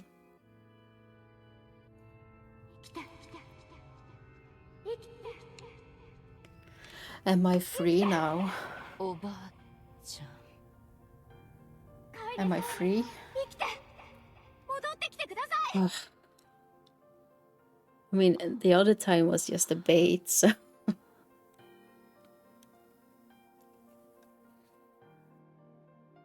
お前たち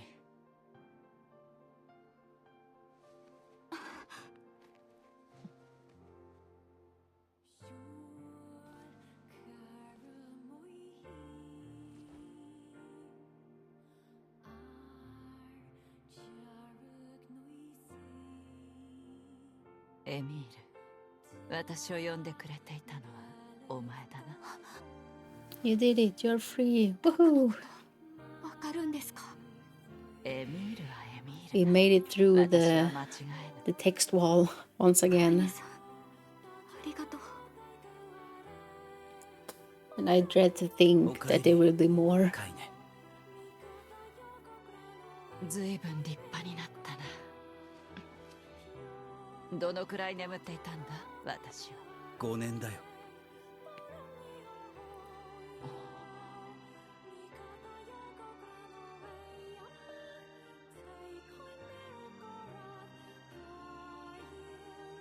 Wow. そうか、5年か。ヨナは探してるが魔王の足取り自体なかなかつかめぬ。 It was love at first sight. こ Same. れそれは月の涙。おばあちゃんのに負けないやつをって頑張って作ったんだけど。 So Taren basically holding her hostage, saying if you are not angry or have hatred, I take over. Yeah. そうか、ありがとう。 And her issue is that she is growing softer, staying with us. That or she really wanted to throw away that book for having so much text.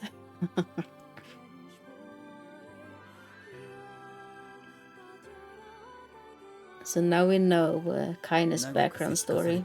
カイネの目覚め。エミールの見せた優しさ。再び出会う喜びを俺たちは噛みしめていた。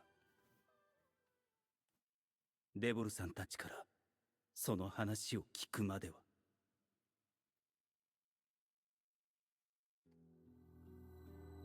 So I assume the story is gonna be the same now. デボルさん、ポポルさん。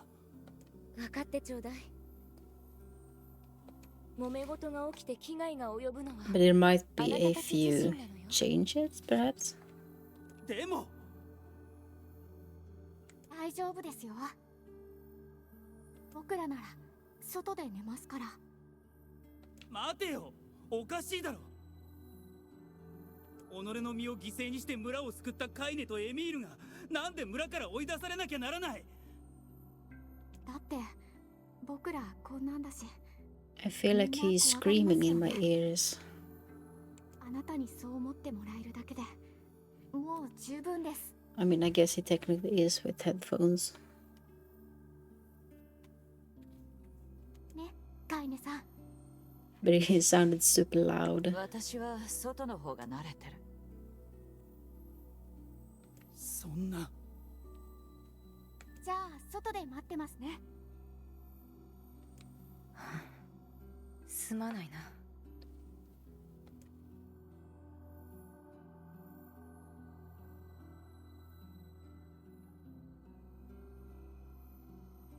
どうした？俺ちっとも気づかなかった。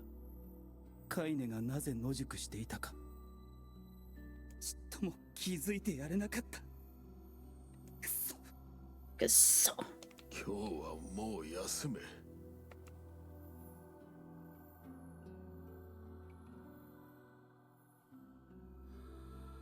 その夜は眠ることができなかった。デボルさんを初めて憎く思った。Oh. ポポルさんを冷たい人だと疑った。だがそんな俺の感情には意味 So you hate developer, but you don't hate the popular. 彼女たちは村を第一に考えた結果、ああいうしかなかっただけだ。村人たちを魔物の恐怖から守ろうとして言ったことだ。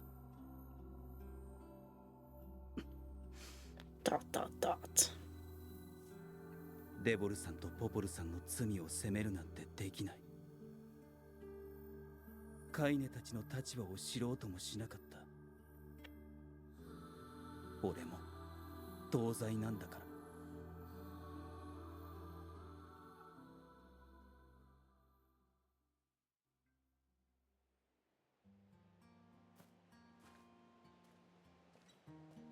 Is this game ever gonna let me save? カイネとエミールに謝ろう。I want to save the game. Never gonna let it save. 謝ったって。この声は。You gotta play it all without saving. ずっと見ていられる気がします。カイネさんとまたお話ができて僕嬉しいです。そうか。 I don't have that much time. カイネさんを助けるために僕頑張ったんですよ。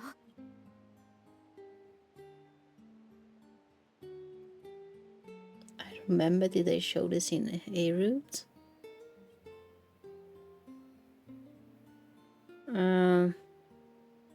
No, I don't think they showed it, but they did mention it.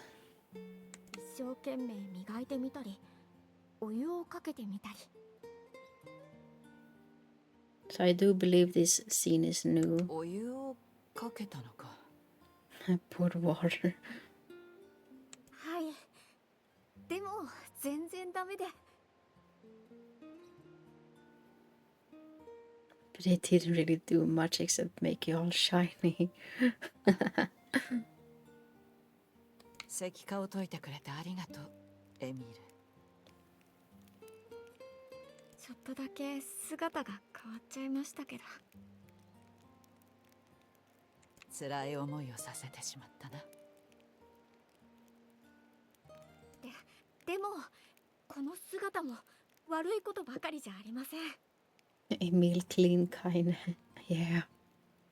She's all shiny. こうしてカイネさんを見ながらお話できるようになりましたし。そうだ。カイネさんのこと聞かせてくれませんか？ I mean, they could at least sleep on the grass and not on the rocks. 私の話はつまらないぞ。 That looks kind of comfortable to sit on. カイネさんのこともっと知りたいんです。わかった。私に魔物がつく前、子供の頃の話だ。私は少し変わった体をしているせいで、村では厄介者として扱われていた。でもただ一人、おばあちゃんだけが私を受け入れてくれたんだ。どんなに辛いことがあっても、おばあちゃんがいてくれるだけで私は生きようと思えた。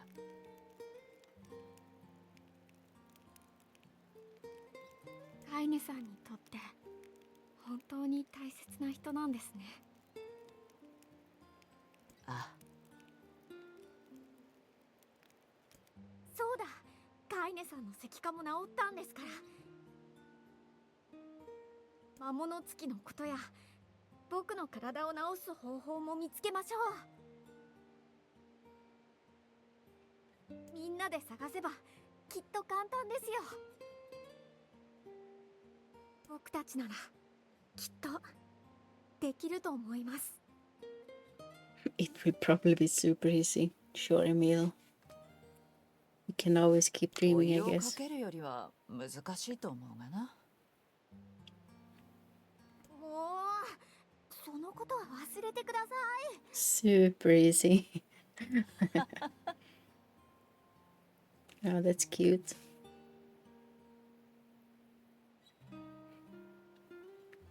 And we are standing there like a creep, easy dropping on them.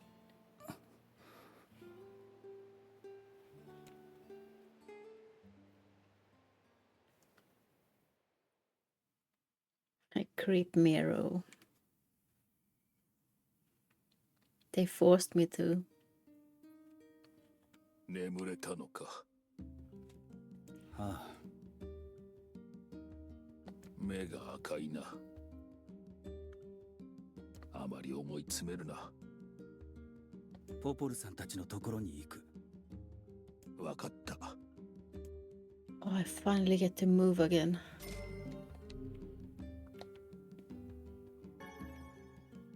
Gold moonflower seed.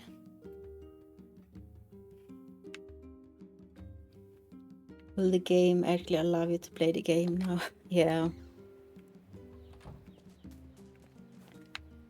But sadly, we are ending it for today.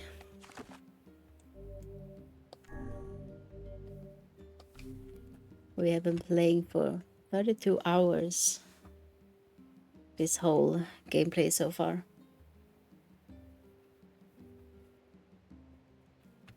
There is something I recommend to look at for a sec after you save. Yeah.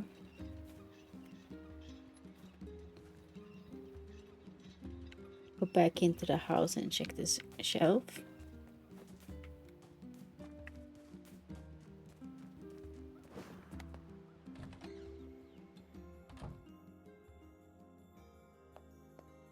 Oh, you mean this one?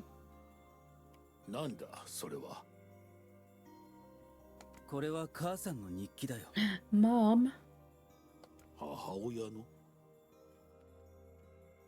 ああ、国門病にかかって俺が小さい頃に死んでしまったんだ。すまん。悪いことを聞いてしまったな。いや、いいんだ。もう顔もおぼろげにしか思い出せないしな。これは唯一残った母さんの形見なんだよ。これを読むと頭の隅にある家族の記憶がかすかに蘇るんだ。そうか。だけど最後の数日間の日記には奇妙なメッセージが数行書かれているんだ。奇妙なメッセージ。ああ、それは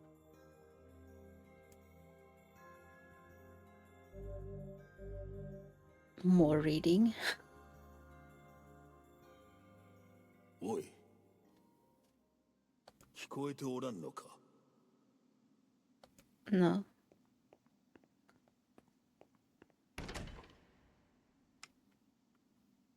おい。何をほうけているのだ、お主。すまん。何か夢を見ていたような。立ったまま寝るとは器用なやつだな。He's an adult. 行くぞ。あの扉だ。ああ。 Dead in the air.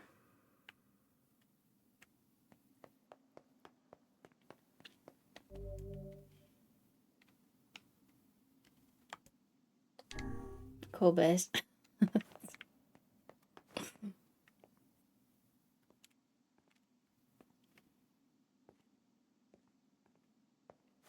Gonna do this next time.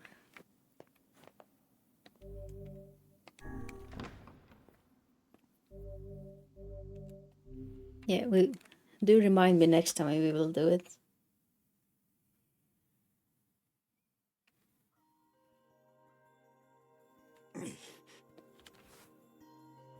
どうした？何か夢を見ていたような。ああ、わかる。俺もこの日記を読むとそんな気持ちになってくる。It's a neat Easter egg. Yeah, we will check it out next time. That could be fun. But for now, we're gonna end it for today. Because I have to get up early tomorrow. It's back to work.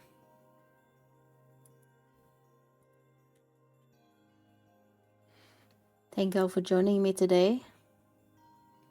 I don't think I'm gonna do any raiding today. We will just end it for today.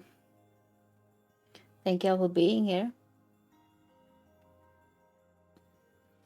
And we will, I don't know when we will continue with Nier.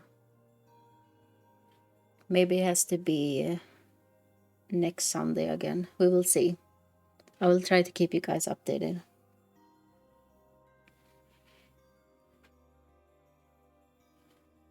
Thank you for the stream. No, thank you guys. Rest up. Have a great start of a new week. Thank you, Luke. Have a good rest. I hope you guys have a good rest too. And I will see you guys next time. Hope you have a good day, a good night. Stay hydrated. Get some good rest. And I will see you guys next time. But for now, goodbye.